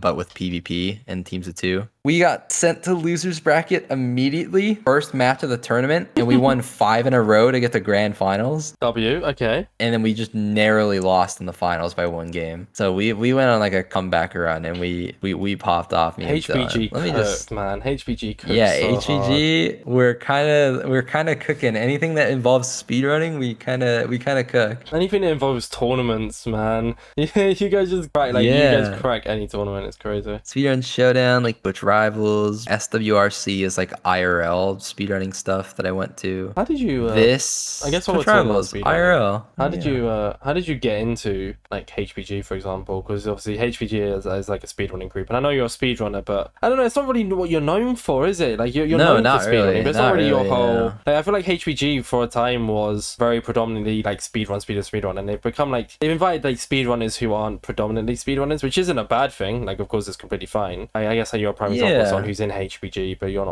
not predominantly a speedrunner. No, so it was weird. Like, I didn't really do much speedrunning at all when I invited. The person who actually runs the Discord, which is Nerdy, they just liked my content and they invited me the second day of the Discord's existence. Okay. So I was an OG member. Like I was like an OG member of this Discord. And then I became quick friends with everyone. Everyone in the HBG Discord is super chill. Yeah, like, I mean, like my favorite people to hang out with. For the podcast. Yeah. So that's really But cool. yeah, most of these are just like little. It's just the little things that add up. Like just I've played in a massive amount of events. Like I've played in a lot of these damn things, and there's a ton that isn't even like on here. Like there's probably at least like 10 missing from this, but. Yeah, this was very helpful when I said when I do Twitch stuff. I don't make a lot. So this allows me to like keep doing what I'm doing and just play become like a bit of a streamer at the moment instead of YouTube, like a YouTube focused person. It just allows me to do what I'm passionate in, and these things are just what I'm passionate in. I like the tournaments. Like I wouldn't play them if I didn't like them. I like them a lot. And they're like I've been like slowly getting better at them. Like you can see like I didn't really do as good like this year at first, second, third. I've been winning like a lot of MCCs this year. I won a Skeppy event. I won like another thing. I got third Twitch Rivals. Like I won another Tubnet thing this year. Like I've just been improving, and it feels nice. That's like the self-improvement feels nice. The stat side of it. That's why I like it. I'm trying to work on it. Because like I mean I talked to Cloudfuel a while back on the podcast. Like I wanted to say it on their podcast, but then it's also just so I didn't want it to come off as like hinting anything, which it isn't. It's like I've always wanted to play like a Twitch Rivals. It's always looked so fun. It's always looked so cool. And I hope maybe one day, who knows? It's not something I'm holding my breath about and like, you know, praying that I get in, but I think it'd just be cool to one day, like, because I've seen it, obviously, like MCC Twitch Rivals was a really big one. Obviously not like, oh, I really want to play an MCC Twitch Rivals. Like, I mean, so it was more so like a tournament in general, because I feel like I haven't really played in many, which is, I mean, warranted. I only joined this community in March. I played in Mayhem. I heard about you watching my team's POV, which was pretty cool. Who knows, maybe we'll see Fruitberries in a Mayhem at one point. And there's other tournaments as well, but like I would like to play in a few more, you know. I feel like Twitch Rivals based ones kind of, but who knows, maybe one day that time will come. Another thing that helps is like if I play a bunch of these tournaments and I just kind of become known as like the tournament guy, then I get invited to more tournaments, and then like I can kind of just keep on playing the events that I like, you know, just enjoying myself and trying to self-improve. Because that's one thing I do want to talk about, just like at least briefly right now, is a lot of people like to overrate me me in certain aspects. Like I know better than anyone else what my weaknesses are, and I think that's something I've been good at is like VOD review and like figuring out what I suck at and doing a lot of like behind the scenes improvement, because the internet doesn't really tell the full picture. Like there's some people that are like, in my opinion, blindly swayed into thinking I'm like the best of the best when I know I'm like genuinely not. Like I know what I need to work on more than anyone else does, but it doesn't get talked about as much. Like people care about the wins, and most people only hear a few tidbits about me, and they don't, like, if that makes any sense. Like the general person that knows of me is just gonna think I'm like insane at everything, but in reality, like I'm really not. Like I've been trying to this year, like I've been getting more into like niche parkour and like been trying to like actually expand what I'm good at, because besides from I've only started becoming like a better player recently. Like I said, like when I was trapping up until like 2021 maybe, I really wasn't like that overall good at the game. I had a pretty strong game sense, and that's what carried me through like a lot of my uploads and a lot of like tournament. But only so recently I've been focusing on like my like individual mechanics, and like I think you would probably know this as well, or I don't know how well you'd know this from like Bedrock, but like Minecraft is just a game that like you think there's like for every like thing that you could be good at, like parkour or PvP or building even, like there's like 20 million other subcategories of each thing, and so genuinely being good at all of it is like impossible. It's so hard. The people that are really good, they focus in on a niche, they focus in on what they're good at usually, and they try to stay good at that. Like there's probably some people you can point to that, or most people, to be honest, will have like a skill set. Like anyone that's good at anything, that's like usually the main thing that they're good at. Like if let's say you're a professional CSGO player, then you're really good at CSGO, but you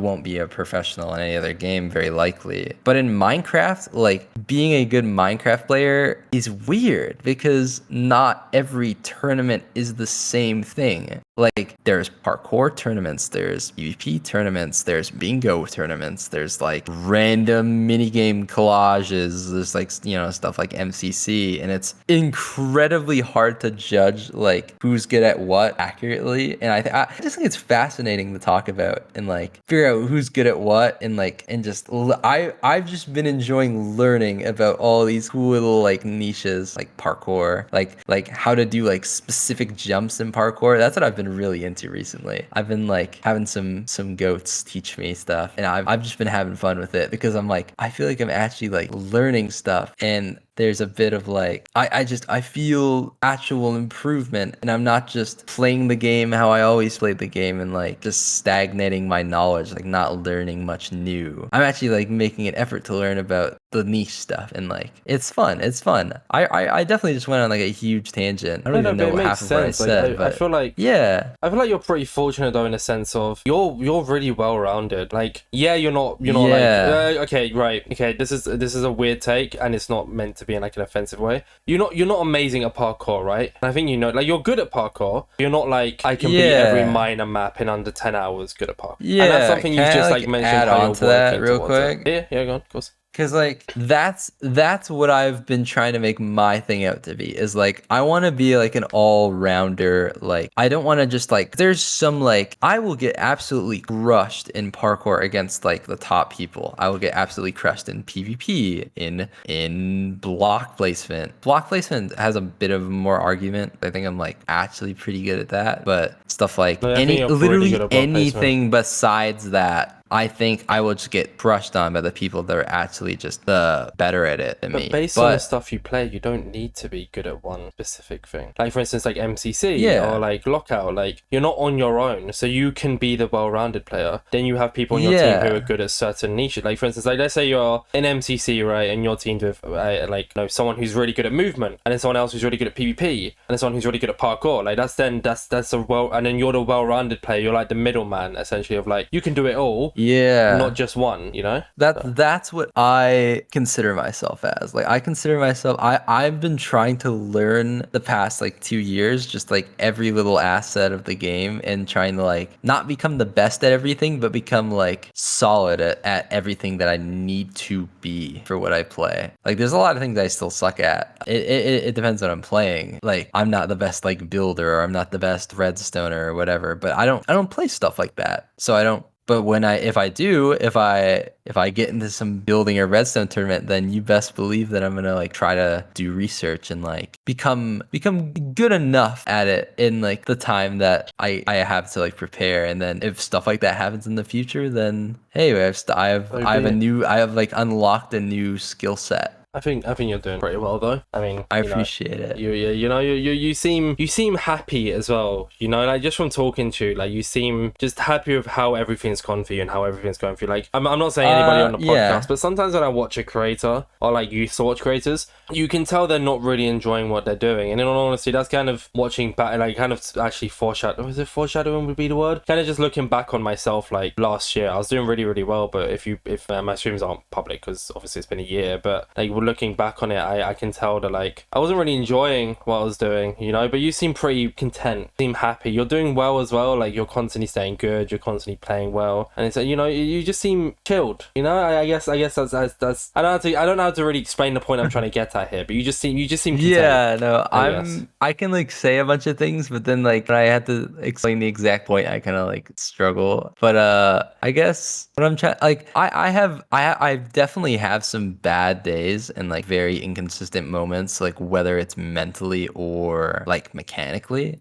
Ultimately I do to like mostly enjoy what I'm doing right now, as opposed to I was definitely a lot unhappier later into the UHC grind, just because of the whole situation with everything. And I had a few personal things going on, and just I was just a lot less satisfied with the state things are in. But now I'm not fully satisfied. I'm definitely not fully satisfied with how things are, but I'm in a spot where I'm content. If things stayed like this for another year or something, and if I had to do exactly what I'm doing now for like the next year, I would be content with that, because I think I'm not like fully enjoying every aspect of everything, but like it's fun. It's what I want to do, and I'm turning it into something fun, even with like the bad parts. Like I'm improving as a person as well, like a creator, and just like like I feel like I'm learning a lot more the past few years, and knowledge is everything, I feel like, when it comes to whatever you're doing. Yeah, and that's like it's not about that. It's actually like willing to grow as well. Referring to the podcast here, I mean, like if I look at how I was promoting podcasts and how I was doing podcasts last year, I mean, even this year, for example, I started off with just posting like the upload to like the thing to Twitter, and then now I started doing slowly like announcement promotions, and then I've started uploading the pre-intro highlights to Twitter alongside the text and stuff like that. You know, it's like slowly over time I've improved the way. Is it like you, for instance, you're content, but you're still improving. I'm content with the podcast, but I'm still constantly looking at ways to get myself out there to promote. You know, it's like it's always building on yourself. You know. Yeah, like there's a lot I Motivational. want to do still. Like there's just in terms of content, like there's a lot I know that I have so much to work on, and that I'm like not a perfect person in like most aspects. Like I have a lot of like stuff personally I think I need to work on, not like outside of content as well. Just like getting in better routines, like my sleep's been a bit faltering, and some days I will just wake up like energyless, and no matter what, like I just will stay like that whole day. Like I'll just be at like an energy low. And then if I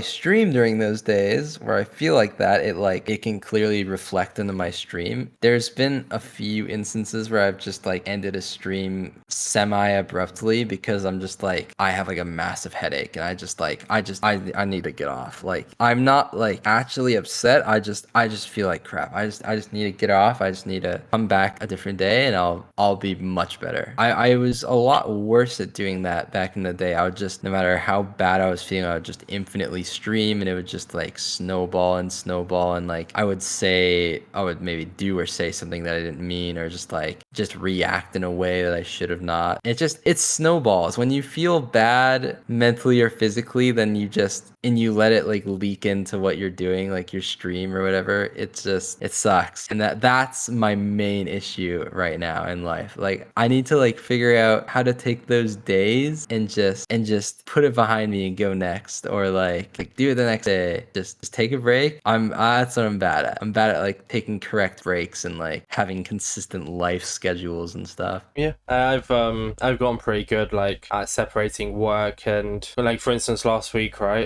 Monday and Wednesday I record a podcast every Monday and Wednesday, and last week work was just bad, very very bad on a Monday. I was able to, I mean mainly because I have podcasts scheduled right now up until the end of the month, right? I have guests that I want on up until March next year. Not that I've scheduled in, I don't want to go that far ahead, but you know, you have to learn if you're going to be scheduling guests in, for instance like with you today, they had a really bad day at work. I just have to kind of learn to put that aside because I don't want to postpone you till tomorrow, and plus I don't think I would have been able to anyway, so I have to like kind of with streaming it's different though. Like you don't have to stream every day, so you can have a bad day and be like, yeah, I'm not going to go live today. But I guess with the podcast I kind of have to separate how I'm pissed off with something and then just change my mood completely to be happy when I come on the podcast, which I mean today I haven't done. Like most of the time it's natural, but there have been like 2 or 3 podcasts where I've had a bad day, but you just kind of have to separate content and IRL, you know. There's like a whole different world. Everyone does it. Like everyone has to find their own like unique way to deal with those types of situations. Like if you had to like tell me just in life what do I want to change the most about myself, I just need to like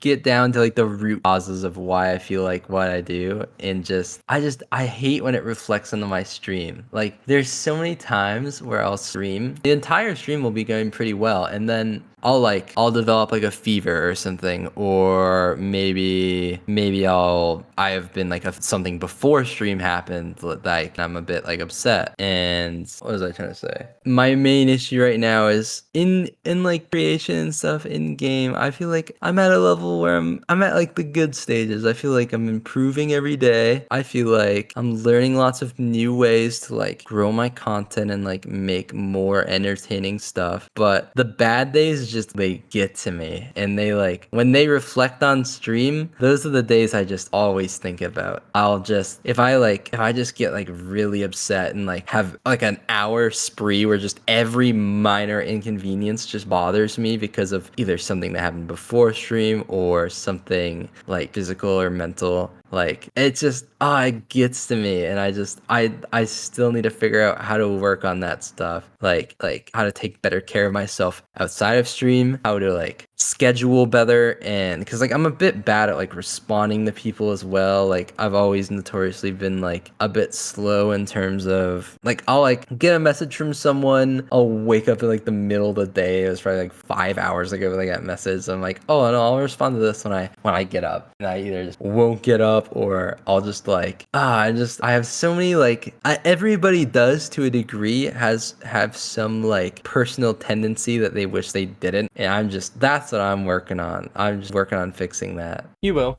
This is we were talking about tournaments, by the way, and that's on an inspirational we podcast. were yeah we were talking about tournaments, but I don't have much else to add on besides MCC, but it's nice to see like the different side of you, because once again this isn't something that really content creators get into, including myself. Like oh no, not really. I mean, for context here, Fruit, so in 2 days from when we're recording this, there's a podcast coming out, a midweek MC about mental health. So that was an interesting one, because obviously November's men's mental health month, so we did that. But like even then, like that podcast, I felt so weird editing it, because I went so far out my comfort zone. So like I know we're not really talking about mental, I mean we kind of partially are talking about mental health here, but it's also just something that people to a degree just don't really get into, because it's just something we kind of just brushed aside. Like, and so with the podcast, I mean I'm uploading and editing 2 a week you know, which is a bit much, but I kind of just brush it to the side. It's like which I probably shouldn't do. I should probably look after myself a tiny bit more, but I'm kind of just doing what I'm doing, you know. So it's nice to hear, like, you know, from, I guess, I hate the term, but I'm using it in quotation marks, larger creator, like that, you know, not everything's perfect, even for like the big creators, you know. So. No, because it's definitely not. But like the first thing you gotta recognize that, and you gotta figure out what to do. You gotta like map it out in small steps. But talking about tournaments, I don't know. I kind of just like that was it. I kind of just if I can talk about MCC right now, I don't know if that's part of the tournament I do have a segment. question about it. Yeah. Yeah, So MCC is kind on. of the main one we were going to talk about. But I have a big question, Yeah. right? So the only other MCC participant I've ever had on the podcast is Venom. However, I bought Venom last year before he was in MCC. We actually talked about it on the podcast about how it'd be so cool for him to be in MCC, which is quite funny looking back on. So there's a question I've always wanted to ask a participant, and since you're the first one, you're making podcast history here today, Fruitberries. Yes. How did you get into MCC? If you're able to share. Yeah, probably. Oh, whatever. Oh. We'll take the risk. Okay. All right. I don't know. It was pretty simple. It was weirdly simple. I asked to join. I asked Scott personally to join, and I didn't know Scott. Like, I knew of him a lot, but I didn't know him personally at all. It was like around before MCC 6, and I was like, yeah, I'll tweet at this guy. Like, I don't know what I tweeted or what I DM'd. I was like, hey, I'm down to join, or like, haha, any vouchers? Just like saying some whatever stuff. And he said yes, which is like, number one, wasn't expecting that. Because like all the other creators in the MCC verse, I was like, oh, these guys are so much cooler than me. Like, what the hell? Why am I in this? Like, why did I get accepted? But he told me himself, I think, that I asked at the perfect time, because it was like right when they were looking for like a few more, just right when they were looking for a few more players, I asked, and then I just, after like a few MCCs, I just became a mainstay, I guess, and like I've been able to play and sign up for anyone that I want. And I've been getting into most of them, and I think people have been, like, a lot of people know me from MCC, which is cool. And it's just so fun. I can talk about MCC for a long time. There's so much. It's not the perfect event. There's like more things they could change, but like it's like so good. There's like never really any tech issues ever. It's an event that 40 people willingly want to play every like few weeks for fun, for no monetary gain, because it's that fun. And like some of the biggest creators in the MCC space, even outside, like just like you're outside MC creators that are like massive, like some of them are even interested in MCC just because it's like that alluring. Like, it's just ran very well. It's very like charming. It's not the most competitive event, but that's like why I like it. I get to meet all these cool people that I like never would have imagined myself talking to, and that's it. I play, and only recently I feel like I've started to like because like I've always had like a pretty good placement starting off in MCC. Like, I don't think I've ever dipped below top 20, and I've played like 20 plus MCCs. But after like the first few, I started having like every MCC was like a top 10, with one exception, which the incident. Oh God, which we may talk about. Yeah, we're gonna have to now because I have no clue what you're on about. Okay, there's a little MCC that. But actually, before, just so I can get in now while it's fresh. To anyone listening to this, please do not take what Fruit said about asking to join the tournament as in it's going to work for you. Fruit got lucky. Fruit was also established in the community. So please, if you're listening to this, do not go messaging Scott's Major. Do not go messaging anyone who's part of the MCC team. Yeah. And do not go spam tweeting them to try and get into MCC, all right? Because I could turn around and be like, oh, it worked for Fruit. Let me tweet on the podcast account. It's very hard. It's very hard. It's a very... I'm not saying you're not elite. You viewer, you're probably very, very cool. But MCC is a very elite tournament. It's very, very hard to get into. So please do not go spam tweeting them or asking to get into the tournament, okay? Fruit got lucky. Fruit was established. Sorry, carry on, Fruit. I just wanted to make sure I got that in while it was fresh. No, before anyone starts drafting up their tweets. So at the end of the podcast, they can start being, oh, Fruitberries said that I could ask and I could get in. There we go. Yeah, it's okay. What's the incident? What is the incident? I need to hear this now. Oh God. Okay. MCC 15. It was a long day, as in I was awake for 20 plus hours as the MCC started because I couldn't sleep. Nerves?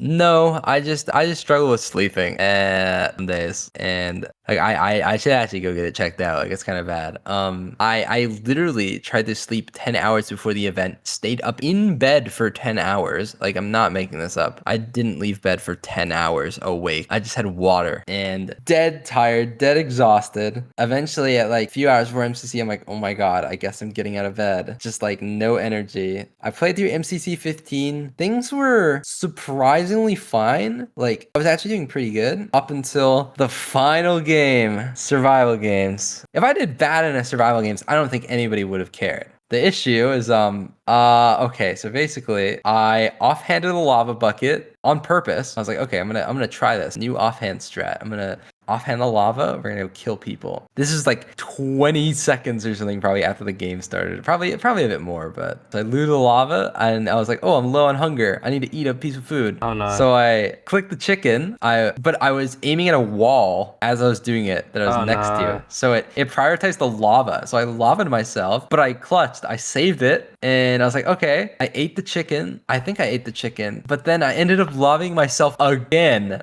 and I died. I was the first death. I died like 2 minutes into the game probably, and no one fought me. I just died. Oh, And that is like the no. infamous MCC clip. That is the incident. That's an all things for MCC anyone. clip right there. Yeah, that is the incident of all Oh, time. no. It was I didn't actually know I thought about it was that, pretty so thank you. yeah, it was pretty funny. Some people, it's just people always make a joke about it now. Every survival game, they'll be like, "Oh no, watch out!" Anytime anyone sees a lava, even if I'm not playing MCC at all, if I'm playing like Hoplite and I have a lava bucket on my offhand, everyone's like, "Oh God, you Watch know, watch out!" out. And it was like that was like 3 years ago, like two. That was not 3 years ago. That was like 2 years ago. Yeah, but people Like, people oh my remember God, stuff Fruitberries. That's yeah. how the world works. That's crazy. I mean, but with all the bad games and with all the unlucky moments, you are a four Yeah. times winner. How many is the most wins on MCC? Is it 7? It's 7? probably 7. So you're 3 away, Fruit. You know, I mean, you're closing in, possibly. Go to Yeah, MCC yeah, fandom. Here we go. no. Let's fact check this before we I'm carry on. no, it's probably 7. I wanted to look at my individual real Oh, quick okay, cool. because I'm more so just It's play 7. for You play having a pretty good well, time though. usually. Yeah, like. I've made what? 1, What's your 2, lowest 3, placement? 4. What's your lowest placement? 11th. The Oh, no, the 19th. incident. Oh, there's 19th. 19. This is the MCC. This is the incident. Okay, other than the incident, then let's disregard that. I think Okay, your lowest placement besides is 11th. 19th. Was it 11th? Yes, 11th. I see 14th. 11th. Oh, 14th. MCC. That's early MCC. doors, to That be was my fair. second ever MCC. Oh, you won your first So- ever MCC as well. That's crazy. Yeah, and and you then won I your won third ever MCC. Third. Holy. Yeah. And you came And then I first didn't win in Div. until Oh like my 2 God. years later. You lost a good few dodge bolts, which is actually a Twitter question. I guess I might as well ask that now as well. It's from J and then Matt WR. How did it feel to finally get a win in MCC 26 after a big dodgeball losing streak? Oh my God. Yeah. For audio listeners, I lost 5 in a row. I got to 3 dodgeballs back to back to back and I lost all every 3 of them. single one. 3-1, That is 3-2, shocking. and 3-0. You won in every type of way. By the way, I've played 10 dodgeballs and I've lost 6. free and I was on a- Fruitberries maybe. No way. I lost, didn't make it to 3, lost 3 in a row, didn't make it to 3 again, and then lost again, and then made it. MCC 26 is the fabled day. We like dominated this MCC. This team was great. We went kind of insane. And then Dodgeball it went pretty good. It wasn't super nail bitery. I was like the only time I think I've ever won 3-1 because it's probably like 2-1, 3-2, 3-2. Yeah. Wait, Every 2-1? other Oh, dodgeball I I've remember it used to be bloody 3 rounds. Yeah. Okay? Oh my. it used to be I'm so 3 glad rounds. they changed that because that was too quick. Yeah, 2-1 is like so silly. But let me like just like how many You kinda first cook MCC, individuals no? do I have? I have 6 first individuals. How many second individuals do I have? I love how your team placement for the most 6? recent one is TBD. We decided, you know, we don't actually know yet. Yeah, you know, we know yeah. we came first in, we know we won, but we don't actually know what team placement. That was I a have clean 6 one, the third one first. 6 firsts, 6 seconds. How many thirds do I have? You have a 19. 4? 4 thirds? Like I have some stats, but like You're pretty good. It's kind of troll because people like I like the MCC Reddit is definitely a place that exists, and I go and visit every like so often. I like people. There's arguments that like I'm not gonna like talk about many of them, but like people I've seen some things that are like, ooh, I'm not like the what am I? Because I've played so many of these dang things. As opposed to someone, let's say like Purple or Fire Breath Man. Purple's played probably what, like 10 10. Fire Breathman's played what, like 7? And they're obviously cracked. And since they were so cracked when they started playing, they just started dominating. So they've always had like, they have better stats than I do, definitely. But since when I started playing, I wasn't really like that. I had some good placements, surprisingly, but I was like, I feel like I'm like 100 times better now than I was like 3 years ago. Yeah, to compare it, you really have to look at your stats compared, like from when they joined. Like I'm scrolling through the Reddit now, and 4 hours ago, should Fruit be higher in the MCC GOAT debate discussion? As of MCC Really? party, Fruitberries has outfragged funny. Purple 5 times in a row. MCC 32, 33, 34, Twitch Rivals, and MCC party. To my understanding, people consider the GOAT debate 1 Purpled, 2 FBM, and 3 Fruit. Should Fruit be higher in the GOAT debate, or is it fine as it is? Literally, you have literally just said that. How people go, oh, Purple to Fire Breath, yeah. And now reading on the Reddit, there's literally That's a whole insane. discussion. That's so weird. What the heck? It's like, I don't mind. The whole point that I'm trying to make is I don't just like comparing. Comparing someone, like comparing in general, I don't like, but like comparing someone who's played like 3 MCCs, comparing someone that's played like 6 or 7 or whatever, or 10. That's just a hard comparison to make. It's just like, it will lead to like very passionate debates from people. People just getting like angry at each other. Say I joined MCC for Christmas. Yeah. Right? Just using myself as an example, because I might as well. And I won, right? I'm technically the best MCC player because I have 100% win rate. Yep. And it doesn't matter where I place. It doesn't matter. I've gone to Dodgeball and I've won. I've won the tournament. I am the best MCC player because I've never lost. That doesn't mean I'm better than you. But so in the GOAT debate, I am now the best MCC player there is. So it's always been just weird. It's always been a bit of a... I understand why people do it. It also does sometimes lead to good discussions. But, you know, like, just comparing people. Just, why can't you all just be good at the game? Why can't you just... Because I imagine for example, you three between you, I imagine you guys just see it purely as, like, friendly competition, right? Obviously, you want to outfrag each other, but you're not doing it in a competitive, like, oh, yeah, shit talking before the event, getting in their heads. Like, you're just doing it for fun, but you do want to do better. Because that's how tournaments work. You want to win, you know? Yeah. People make it like you're your arch enemies. I think the best way for me to put it is like, number one, these are my friends. These guys are chill. And I'm not saying I'm better than them, and they're not saying they're better than me. Like, we're just existing, playing the event. I can, like, if like, people will make all the infinite wall of like comparisons between me and Purple, me and Fire Breath, me and like whoever. And I'm like fine with that. Like, I take it. I honestly don't care. I think it's very entertaining to like read the reasoning. So like, but like, I hate when it's happening. It's happened a bit recently when I've been playing MCC, and I look in my chat and I'll see like, it'll be like halfway during an MCC, or like people just like arguing with each other over, oh, this guy's slightly better at this game than this guy, or like whatever. Just like, people just are like having like genuine arguments in chat instead of just like enjoying it. Just go, just be nice, you know, go enjoy the event. Go, like, you don't have to start all these like pointless arguments that some of them are genuinely good. Like, you can talk about why this player is better than this player as long as you keep it like, you know, respectful, and like use like facts and logic, and like make like arguments like that's. But once it gets like, oh, I don't know, sometimes it just gets messy sometimes, and I don't like promote that type of stuff. I hate that type of stuff. I hate the like argumentative like comparisons where people just like actually fight over stuff and like don't think about it much. It's annoying. I just want people to enjoy being in my stream. And I've seen one post that was like, I like watching Fruit, but Fruit's stream chat during MCCs is a bit rough. Like, I've seen multiple people say that, and I'm like, yeah, that fucking sucks. Like, people get too invested. Some people that watch my streams when the MCC is happening. Everyone needs to take a step back and just realize this is like the most for fun event ever. There's like no real stakes, and that I'm just playing to have a good time. That's it. I can't remember who I was talking to about this. It was on one of the podcasts back in the day. Back a few months back. But like, something that I said was in regards to roleplay, for example. I think it's with Kyle, actually. It might have been with Kyle, so not a few months back. But something that people, sometimes the viewers, can't tend to do is they can't separate the character and the creator. I know it's a bit of a rough comparison here, but in a sense of like, you know, people can't seem to comprehend that like you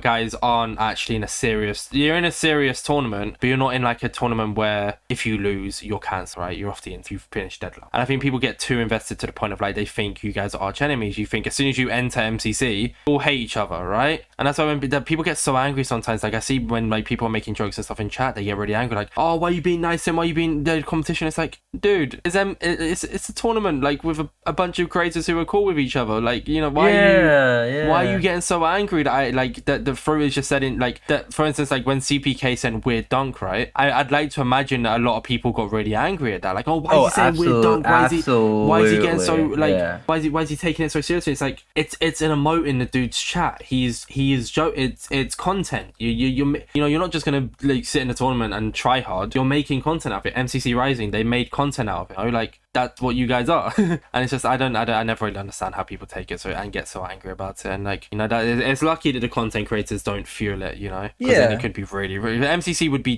would be done by now. They would have cancelled the event if the content creators were fueling the fans or the viewers. Another like small thing for me to add to that is like, well, I will say I could say like anything during an MCC. Like, let's say I get killed in a sky battle or something, and I'm like, oh shit, that guy targeted me or something. Literally, I just say that, and then people in chat would be like, oh fuck that guy, why did he do that? Oh my god, like what the heck? He's ruining his game. But it's like, it's not like I will say something and maybe the viewers, some viewers, like not obviously not all of them, like a small minority of viewers will be like, will take that and be like, oh shit, like they're just, it's like over passion or something, like, and they take it the wrong way and they're like, oh fuck this creator, like whatever. And I hate that. I don't, that's my pet peeve with streaming these types of events is when you say stuff in a moment, but it doesn't mean you mean it. Yeah. And like even saying that, like exact, what have I said? I don't even, if I said like an exact phrase like that, maybe I said it, but I didn't mean it in the way that they interpreted it. Like I meant it in more of like I just said what happened, but like not in like oh, I'm upset with what happened. But it's probably like I could probably do a bit of a better job, but at the same time, so could those people, right? I don't think it's your fault. Like, because if I'm in a tournament, right, for instance, and like say I'm playing like I can't think of an example, right? And someone keeps punching me. Okay, screw it. Let's just say I'm playing an MCC and I'm playing to get to the other side, right? And somebody keeps punching me. I'm going to turn around and be like, oh, they're being so annoying. This is so annoying. Because it is. It's annoying me. Because I'm trying to play a tournament and I keep getting punched, right? It doesn't mean that I'm now annoyed with that creator and I'm going to go to them after the tournament and be like, oh, you're so annoying. Don't do that ever again, blah, blah, blah. I'm saying in the moment that it's annoyed me because it has annoyed me. It doesn't mean I hate the creator all of a sudden. It doesn't mean I don't want to be friends with the creator all of a sudden. It just means what they did in that moment annoyed me because I am mid-tournament. You know, like, I think you're fine. Exactly. I think people just like to people like to look into stuff too deep. For instance, like if I said they're annoying, people would be on Twitter, oh, they'll take the clip and they'll be like, oh, Orbits now hates Fruitberries because he said he's annoying because you get punching him, blah blah blah. And it's like, that's just not what happened, really, is it? You know? So I don't think it's your fault at all. I think people just like to say stuff like I just wanted to talk about it because I don't really talk about that type of stuff. And I just now I'm happy that I've talked about it, and I just thought it was a good point to bring up. 100%, yeah. I'm just kind of adding to it in my kind of sense. Yeah. Sorry, I do that sometimes.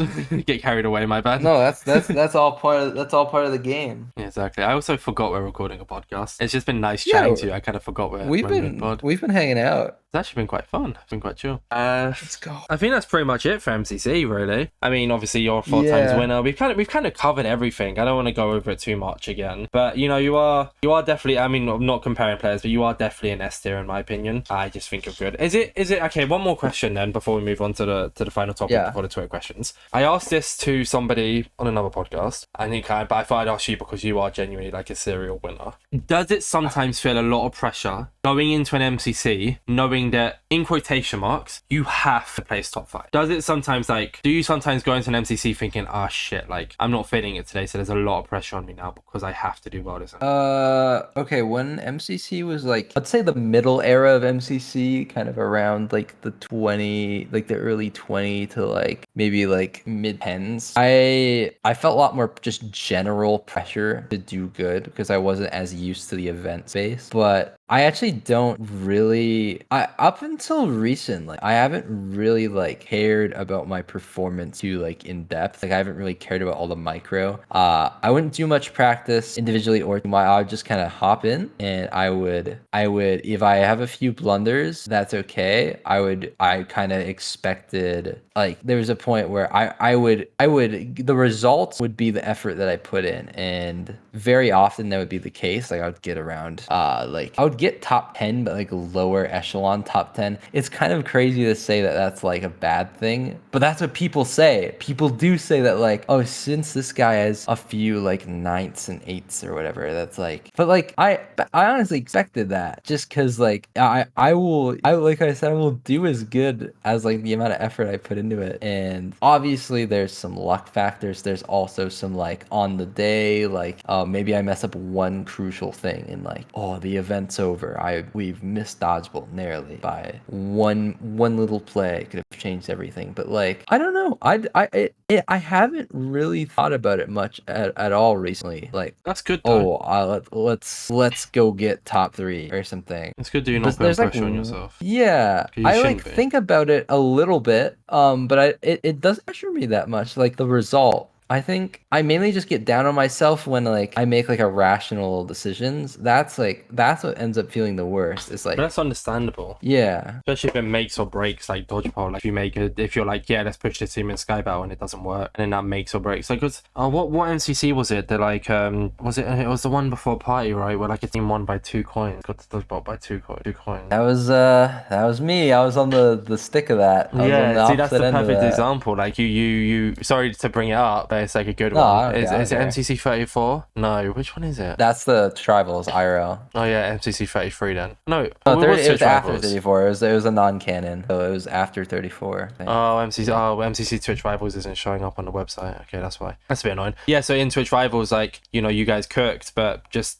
by 2 minimum points, and it's like you kind of look at back and think, what could I have done different? What could I have done different to get 2 more Yeah, coins? we all thought, everyone on the team was like, oh shit, if each of us individually didn't have these 5 things happen to us, like, to be fair, there is a slight bit of cope because we actually had genuine tech issues. We had 2 tech issues that easily would have gave us over 10 points if we didn't have them happen. Like, Becky practically didn't get to play an entire round to get to the other side. She got 40th because the first like 10 seconds of a round, a Twitch Rivals admin was working on her PC and they just started the round. And then like we were in like a dominating grid runners game like position. We were like second into the final level or something, or first even maybe. You were doing well in Grid Runners, I remember. Tubbo's Yeah. Discord just completely died. Oh, And no. it just so happened to be the most communication heavy final battle box game in like history. And like, so we had to scream like 4 different colors to him, who should stand on what pressure plate across the loud Twitch Rivals arena. And we got like so little coins, like,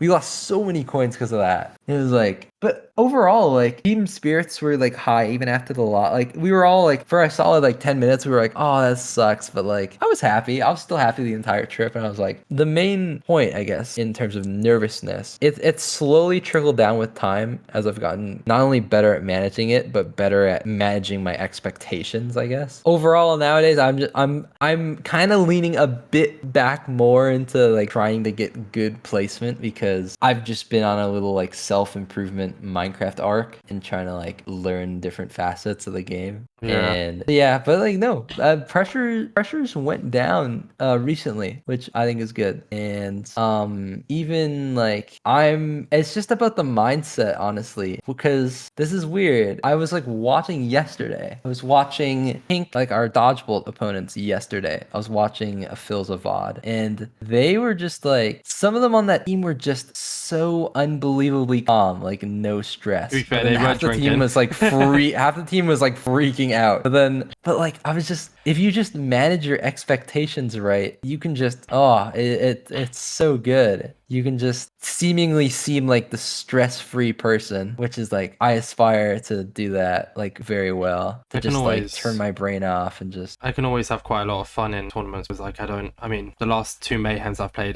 place 26th, 20th. But like I can always kind of just Yeah. chill in tournaments because I can play well. Like I'm a good team player and I did quite well in the race game. I came like 10th in div. I think Oh, I let's go. watched a bit back in your VOD. I'm a bit old because someone linked into it and was like, "Hey, what's your team?" So I was like, "Yeah, I'll see," because I want to see what he said about our team. I remember you bringing up like, "Oh, Orbis is kind of cooking." So I was like keeping up with like Feinberg and Silver, which was pretty cool. And like I can hold my own. I'm just not like I'm just not like a top 10 player really. I'm more of like a third frag in a sense. Like the last two tournaments I third frag. But it's also nice because I don't have that expectation of like when people team with me, they know I'm not going to be amazing at the game. I can just kind of try, but they don't expect me to like carry, you know, or place as high as them kind of thing, you know. So I guess I'm quite lucky in you that just sense. need to give yourself like you need to just be realistic with yourself. Like, okay, like do I want like how good am I? Number one, how number two, like how much do I want to win this? Like how seriously am I gonna take things? Like you just gotta be like super realistic, and then like things will end up totally fine, and you'll probably surpass expectations the less you like stress out about like, oh, I'm gonna let people down, or if I do bad, like the less you let stuff like that affect you and just try to like replace it with anything else, like you do better than the expectation, even if you just go into it with a solid mentality and have fun. I'm sorry for like I hope, are you good to talk for a little bit, because I actually have a good few more questions. And sorry, I know I'm asking a lot. You mentioned Twitch rivals. I honestly don't know why it left my head. I want to talk to you about MCC Twitch rivals. I have to bring it up, right? And I'm sorry for constantly delaying the ending of this podcast, but you just have so much to talk to about. You know, you're pretty cool. I'll give you that much. So Thank you, I appreciate it. You're a good podcast host. My only podcast. You know what? But I'll take that as a win. this is you know, definitely a win. W. How was that whole experience? Like being invited to go and play on the big stage. Like that is like I obviously I talked to Cloudfuel about it today. Noxite was announced, and funny enough, that Noxite podcast is actually going to come out before this one. So I'm recording in 2 days. It's coming out 2 days before this one. It's a bit of weird foreshadowing, I guess. How was that? Oh, that is crazy. How it was cool. Like you getting to interact with people IRL. Like I heard you did a big meet and greet at the end. Like playing on the big stage, playing with the team. You know, doing so. You did really really well as well. Like just give me the whole experience. I don't really have any questions about it. I just want to hear what the whole experience was like. First of all, I'm actually pretty shocked with how well I did, because I don't know. I've had a track record of doing very very well in the IRL tournaments, which is like the complete opposite of my expectation. Every time I go into an IRL tournament, I just or like before the tournament, I just expect to like, oh, I'm gonna like crumble under the nerves and I'm gonna be like really stressed out. But I've been to a few speedrunning tournaments that are IRL, and I was very very satisfied with my gameplay. I was able to like just learn how to like, it's not that bad. The stress levels IRL, at least for me. For some people up there, oh my god, like I watched some VODs back, like I was a bit stressed out towards the end, but like some people were on a different planet. Like it was hilarious. I'm not gonna name anybody, but like I was just watching like 20 different VODs, and I was like, it is hilarious. Some people are just like was so funny freaking out. The mic quality sucked, but like that wasn't really their fault. There's a clip of Purple running up to look. He's like in div place when he goes, oh yeah, oh, and like the mic quality makes that clip so funny. I know what you're talking about. Like, okay, so the headsets were good, but like we're in this gigantic venue and there's not much noise proofing, so like it was kind of scary, the mic quality. But event was super awesome. I liked meeting everyone beforehand and chilling out in like the little the pre-rivals lounge. Like they had some sponsorships going. So we got some like, there was some Dunkin' Donuts. No, it wasn't. Oh, it was Gillette. Oh my god. Oops. That was funny. There was just an interesting sponsor for the MCC tournament. Really. Yeah, they were just like, okay, let's give all the contestants a pubic hair trimmer. Why not? That specifically a pubic hair trimmer, by the way. Do I put that as a pre-intro highlight? But will you? YouTube probably won't like that if I put that. So they'll probably be really sad. YouTube will probably be really sad. Yeah, I probably won't. But that is funny to think. Like there was like 40 of those things. And everyone was just able, there. An employee walked up to me and said, "Go on, take one." Like, okay. Yeah, And then I have came a back like getting on 2 the days plane with later. that. Yeah, sorry.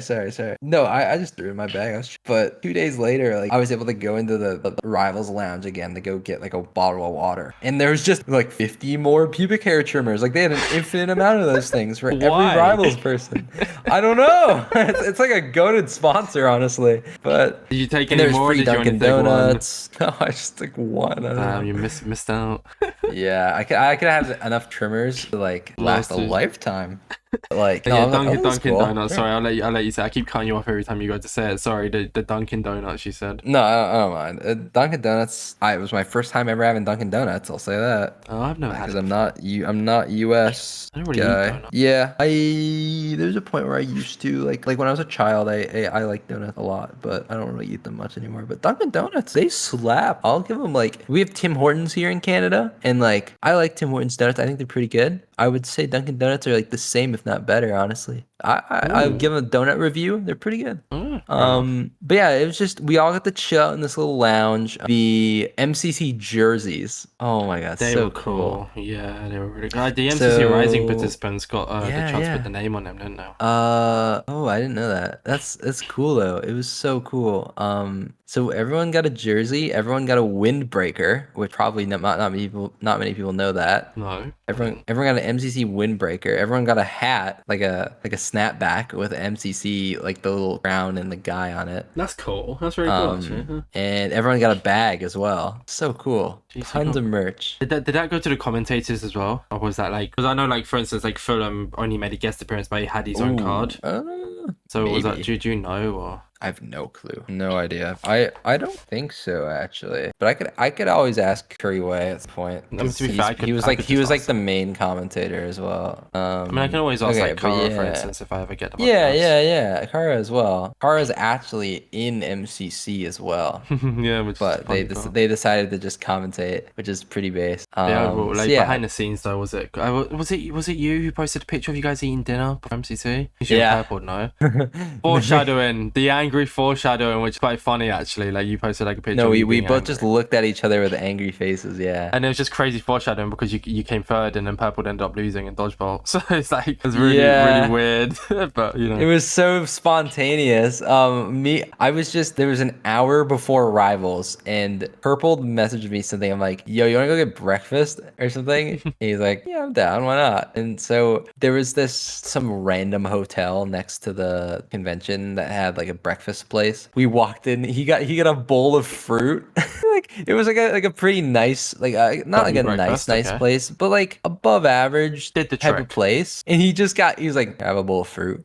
He got a bowl of fruit. I got a yogurt parfait. Like we got like nothing, and we got the most like lax options out of the entire menu. Like there was these like big breakfasts. We both just wanted like the lightest possible like nothing breakfast. So That makes we just sense, you both know. ate our fruit and yogurt. And then we hopped out. We walked over to the little Rivals area, and it was it's so surreal. Like me and Purple were walking to the Rivals like the stage area to like go get our bags and stuff, like go get and to go sit in the waiting room. During that, 3 different people came up and took pictures of us. Like what crazy. You've It was come like so a far. 10-minute walk. Yeah, like it's crazy. That was cool. We got breakfast. We did that, and then the waiting room was cool. I got to meet most of the people there I met in San Diego, but I got to meet people like like a bunch of the hermits that I've never seen, like H Bomb, all sorts of people like Fire Breath Man, just people that I've never seen, and like obviously the whole like Noxite or the whole Nox crew team. I got to meet all of them. I got to meet not Cloud Fuel. I got to meet V Major Giggles from Twitch Rivals. That was awesome. Yeah, Cloudfield couldn't make it sadly. But were you one of the people to Yeah. sign their card? Yeah, I signed the Cloud Fuel card. That was cool. And then so they like give us an introduction. It was the same as like the San Diego Rivals. It's like they sit you down in these chairs. They just like they explain what MCC is, even though everyone already knows Yeah, because but they kind of you're have to. all yeah, they have to. They're like, here's the prizing, here's what MCC is. And then we got oh my god, my team was like a disaster. Like Tubbo was like 10 minutes late. Jack, my original teammate, slept through 4 alarms and was hungover and didn't make it. We had to get a sub. Yeah, which was Yeah. Michael McChill, was it? Yeah. Okay, yeah. And then me and Becky were the only two responsible people ever there before the thing. That's So funny. we were just waiting around like just forever until like Tubbo randomly showed up and he was vlogging. He was streaming. Like he had his friend just following him around with a camera like the entire time, even though and then like when they walked up the stage, like he was still streaming and his friend walked out with him, was filming him walking out. Like it was so funny. And then oh my god, he would just not end the stream. It was so He funny. refused to. And then we all got set up on our PCs and then set up our controls and then we played MCC. During it, Tavo was most definitely responsible for like two of our tech issues because every time we would do good, he would like I've never seen before, just like pure adrenaline excitement, just start like jumping up and down, like let's go. Like it would like it would so much, it would like shake some of the like support, like this like platform we were standing on would like slightly, it would like vibrate. Oh no. It was enough to kill one of the PCs. We had to get a brand new PC for Becky. He killed one of the PCs. Oh my god. It was so fun. And then obviously devastating loss, but I was very like chill with it. And then the whole autograph, 2.5 hours of signing autograph. I've never signed an autograph before, so that was like pretty crazy. I've actually been practicing my autograph ready for TwitchCon EU. You know, I'm gonna get so many people. Oh really? You've been practicing? No. I'm joking.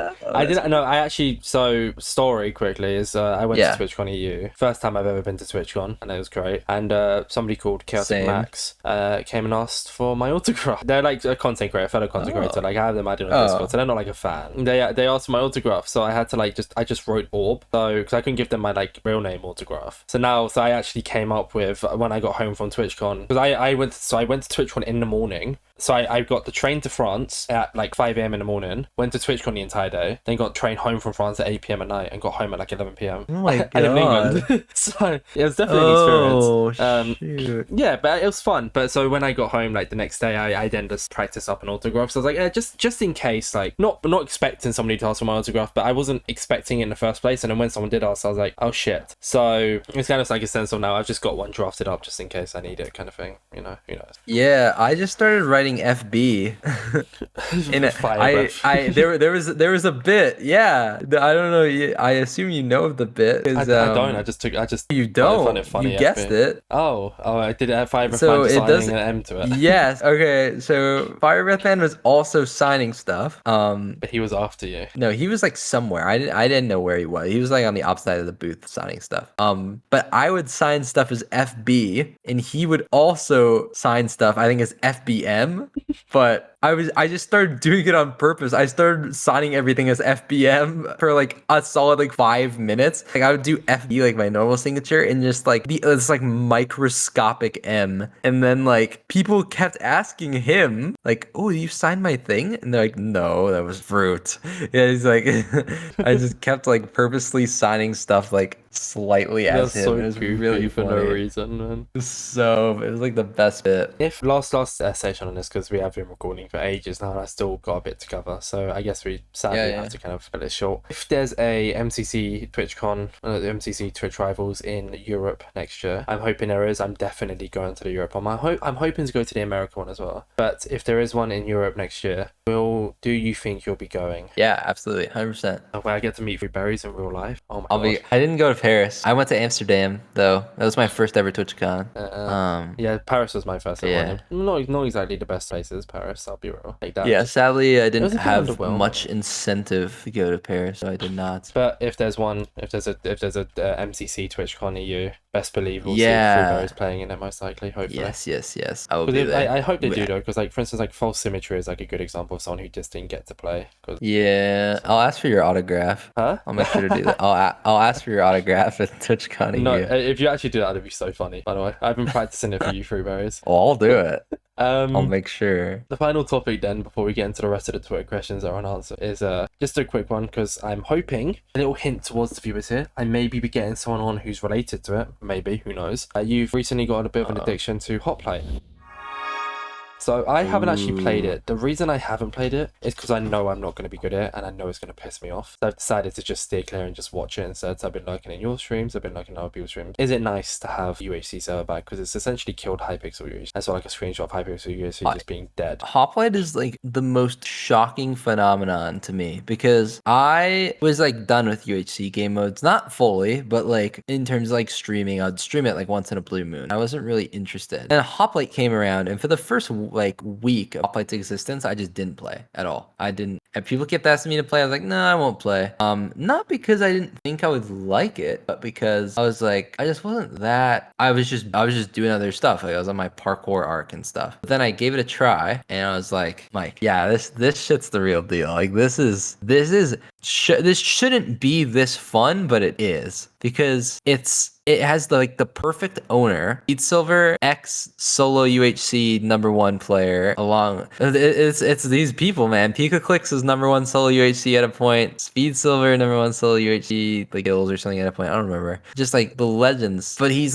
half like UHC like roots, also half like mega content creator. So he's like the perfect person to run the server. So he knows like everything that needs to be done to make everybody happy. There's constant patch notes. So like stupid game breaking bugs are getting fixed like the next day, which Hypixel, good luck with that. You don't do that. Pretty bad at doing that. The server I'm just gonna say it. run for the people by the people. It's like Speed Yeah, Silver is technically that's the people. exactly like how I would describe it. It's He's so good. He's the perfect owner because he just he just knows like you said, kind of just to reiterate your point here. He knows what the people want. He knows what the people are interested in, and that's why Hoplite is currently succeeding so much. It's not perfect. Like the Nether is super OP, but they've literally nerfed almost all of it, which is perfect. Bastions are still overtuned, but they're probably gonna do a slight nerf on Bastions, which is perfect. But like that potions are too OP on release. They nerf potions. Some of the ultimates were disgusting. They're like now all correctly nerfed, and they're in really good healthy spots right now. So like you can do 100 different strategies to win the game. It's really like creative right now, and it's really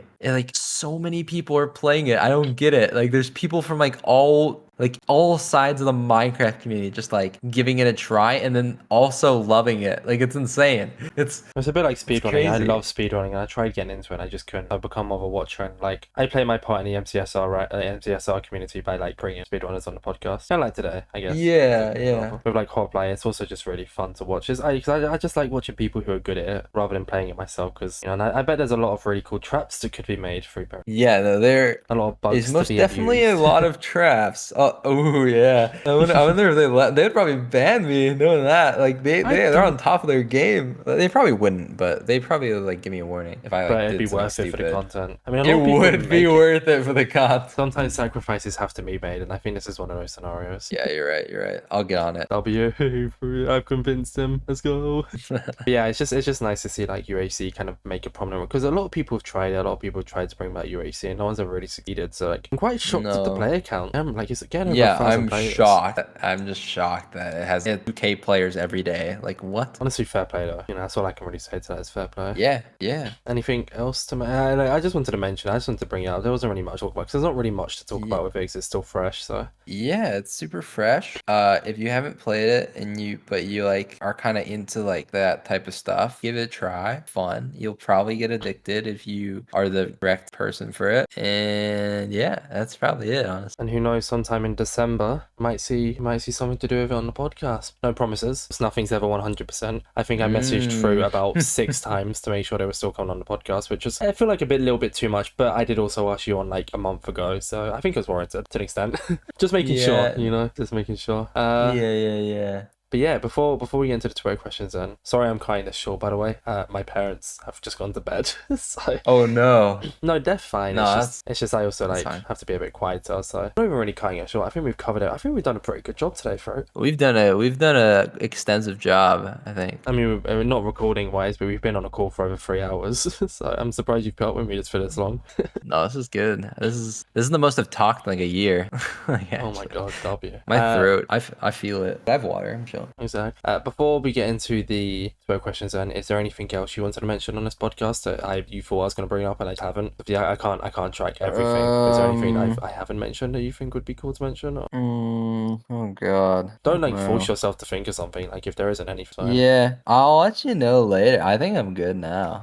You'll let me know like when I'm asleep at like 3 a.m. No, By the way, like we forgot to speak later on. Like if I like think of something impulsively to say like in the next like few minutes. But like Yeah. right now, no, I think good. I think we've talked about the points. Okay, so the rest of the Twitter questions then. So one is from Chazit, and they ask, "Who's your biggest rival in MCC?" I know we did this whole discussion about comparing people, but I feel like this is kind of borderline. I think this is fine because like having a rival and like saying like comparing yourself, I think is different. And plus, it's friendly rivalry. I want to very much push that fact. It's friendly rivalry. All right, Fruit doesn't hate this person. Yeah, I don't even know. I think it would probably be purple because people like to push each other, push. I don't know what I'm trying to say. Compare us a lot, and Wait, who did you say? Sorry, I completely just purple. People like to pin me and purple against each other a lot.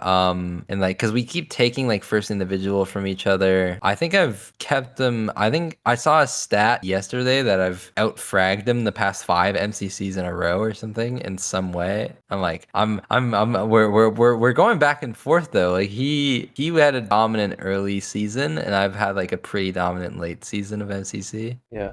Season 3, and we're just going back and forth. It's fun. I mean, we like both of us have just always been in the top 3 this past like bit, and we're just like going at it. Same with Fire Breath Man. Fire Breath Man's also there. It's just like we're kind of just the trio of becoming top 3.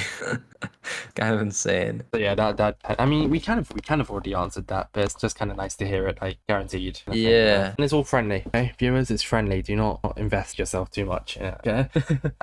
Second one then comes from Moppers, and it's asking what your favorite MCC was. See, me personally, I'd say Twitch Rivals. Not from you, from what I've watched. I'd say just because it was IRL, I think that just carries it quite a lot. But yeah. what would you say is your favorite one? Well, I agree. I think that's a top MCC that I've played. I think Rival, even though I had like we had the most unfortunate ending in like ever in MCC history, probably like to lose that dodgeball. Probably even worse than like the 2-coin like Technoblade loss, because Technoblade had the same thing happen as well. I remember like that, missed dodgeball by like 2 coins or something. I think this is arguably even worse because it happened to like the issues and like all the tech stuff that happened. Like it is just so bad. Okay, so that's like up there. MCC 9 is very iconic because we took everyone underrated us. Like, our team was completely underrated, but we had the best SG maybe in history. I don't remember. Like we got like I don't know how many coins, like 7,000 or something, like in one game or something to bring us to. I don't know if it brought us to dodgeball. I don't remember. It was the last game, but I assume it was the last.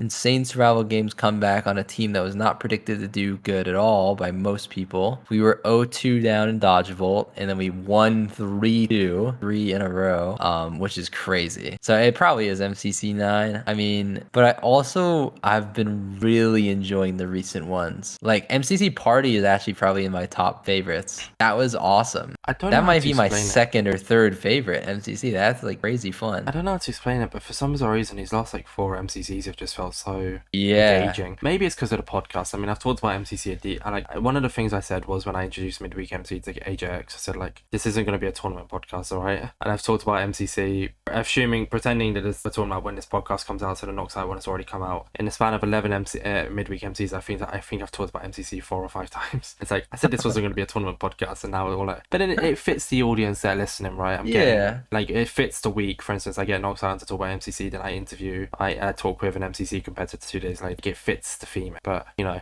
it's a big topic right now, and I feel like just the last 4 have just been really, I don't know, something about it just feels different. I can't explain it. I don't know if you feel the same. I mean, you kind of said you feel the same. But MCC feels like it's making, I don't know, it just feels like it's getting better somehow without changing. Does that make sense? Yeah, MCC is like shocking how long this has been going on, and just like people, obviously some people are leaving. Like I think that was Philza said it was his last MCC at least for a while. Same with Rambu. Tons of people have came and left, like Dream and Sapnap. I think H-Bomb's gonna take a break. I think there's probably like a million other more that have like come and go on. But there's fresh faces to replace, and there's like it always feels so cool still. Like it's just so cool. Like 4 years this MCC started, and it feels so cool even now. Like it just that cool, like the MCC feeling has not went away for me personally. See, I never, to be fair, like even in Bedrock Edition days, I watched it a little bit, but I was never really into it. Once again, it's just become something that once I go into this community, it feels like, not because I have to, a part of it is because I have to keep up with it, just for the sake of Midweek MC is literally about things that happen in Minecraft that week, give or take. And it's like, because I want to, I also just feel more engaged in it, it's been fun ever since MCC Island. I feel like it had a bit of a turnaround, so, you know. Yeah, definitely. And then the final question, ending in good film fashion. Can you explain the origin story of Mr. Cock? What fuck is this?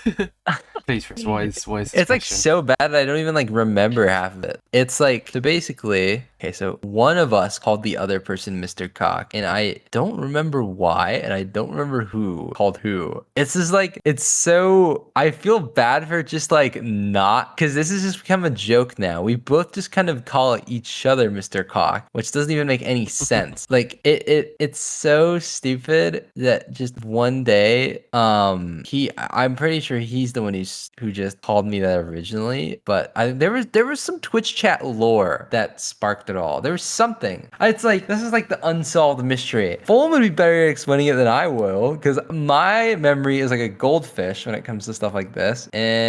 But yeah, we're both Mr. Cock. Everybody who's watching this video is Mr. Cock. Okay. Okay, not everybody. Not everybody. Only a certain majority of you, and you can decide if that's you or not. There we go. Yeah. There you go. We don't choose, you choose. Yes. There we go. Yes. Join the allegiance. Join the allegiance. Save the allegiance. Oh yeah. Okay, well I think that's it for sorry for the viewers if I've gone a bit quiet. Once again, I am gonna keep in the part where I said it. My parents have gone to bed, and I'm gonna be real. I like to be real on the podcast, so there you go. I obviously edit the podcast, but I'm keeping the fact that my parents have gone to bed. You guys know that my parents are bed. Fruit, it's been absolutely amazing talking to you. At the end of the podcast, I like to give the opportunity for anyone who somehow doesn't know who you are, for you to know yourself. Alongside it, I do also want to ask the question as to why your Twitter is Fruitberry. So I guess just answer that, and then we can go into the promoting stuff. Okay, well, I have a little game for you and everyone at home. You can search up Fruitberries on Twitter, the and see what happens. There's a person named Ava Stuckey. Yep, Ava Stuckey from 2011. Give me the @ I swear, they have not tweeted a single thing. They have 17 followers, which are all people that follow me. This is a 0 following, 0 follower account at one point. They've never posted anything. They just like what? Why? Fruitberry? I don't know. I don't know. That's just what I decided. I could have been like Fruitberries YTXD 420 or something, but even Fruitberry like BERY is taken. Yeah. That's unlucky. What about Fruitberry without the? Oh no, that's taken as well by someone called Emery. And it probably wasn't at the time though. No, it wasn't, because happy birthday at Fruitberry. I hope your birthday goes great. So this is actually Well, I mean Fruitberry kind of. With that though, would you like to know where people can find you? Anywhere? Twitch, YouTube, oh my Twitter, goodness. Twitch.tv/Fruitberries alt, everybody. Get your Fruitberries alt viewing in. Let's go. There we go. Okay. No, but I mean, you can just, all my socials are Fruitberries on Twitter, except Twitter, Twitch, YouTube. Fruitberries alt. What else? Discord, Twitch, YouTube, Discord. There's another one maybe. TikTok, I think I'm like, I don't know. Don't look for my TikTok. I have like 200 followers in one post. Yeah, that's it. Those are my 3 socials that I use. And come check out the streams. Nice. There we go. So if you wanna check out more Fruitberry content, Fruitberries content, sorry, then you can find it there. And I can now finally come. I mean, I could have at the start of the podcast. Fruitberries on showing up to InsideMC will be there no matter what. I will be there no matter what. I set an alarm for this. I actually woke up to my alarm. I love that image. I got so. It's a good image. Yeah. Yeah. It's just I don't know why. I just thought it'd be funny. I've been doing like a good few. I get Bendo to do it, so I think you know who Bendo is. Yeah. Have you made a bunch of these, I will be there no matter what. So is it only No, for so me? so normally I do a different one for everyone. So with Feinberg, we did the LeBron James, Oh, and there's yeah. like him showing up. And then for like Marsky in Space, I did the Me When Marsky Z podcast. For Aaron, we didn't actually when we were going to do. So normally I like ask the person to like quote retweet it with it, like just as not like ask them to. It's just like, oh, if you with Cal F, we did him griddying in front of the announcement. So no, just funny ones were like, oh, if you want to, like, but there's no pressure. And then just because I'd contacted you so much about asking to come on the podcast, I was like, I'm not going to push my limit and message you again until the announcement comes out. So I was like, I need to be careful. Yeah, no, it's Overall, I still got to had reply to the some image late myself. responses, which I was just I don't know my sleep schedule just sucked, and then I'm just bad at responding sometimes. So that's That's definitely fine, it my bad. happens. It's no big. I mean, you're here now. We got to record, and then you got a Oh yeah, busy no. times. My whole thing is like I'm bad at keeping the conversation if I'm getting messaged, but if you give me a time, I'll be there unless like I get like hit by like a train or something. Like I'll be there. So safe to assume you haven't been. That's good. Okay. Yeah, no, we're one in wait, what would it be? We're 0 for 0 on train causing incident. There we go. Look So at that's a good stat. good. But yeah, thank you so much, Fruit. You've been an amazing guest. You're very, very cool. Once again, I'll give you that much. And I like to That's big for up the you. guest, but I also don't want to sound fanboy. I have to say I'll give you that much because it kind of it gets rid of the fanboy allegation. You see. So. Oh no, this is all being kept in. You are exposing yourself. Of course it is. Why would I? I told exactly. you the podcast is natural. Why would I get rid of this? And I am a fan of Fruitberries. I think you make good content. I can be a fan. I'm allowed to, you know? I guess. I mean, Exactly. Yeah, I mean, I guess you can have that opinion. I mean, I suppose. I mean, whatever. Well, this has been Inside MC, talking to the amazing Fruitberry. Thank you all for watching. Stay safe. Don't eat too much bread. Pieces.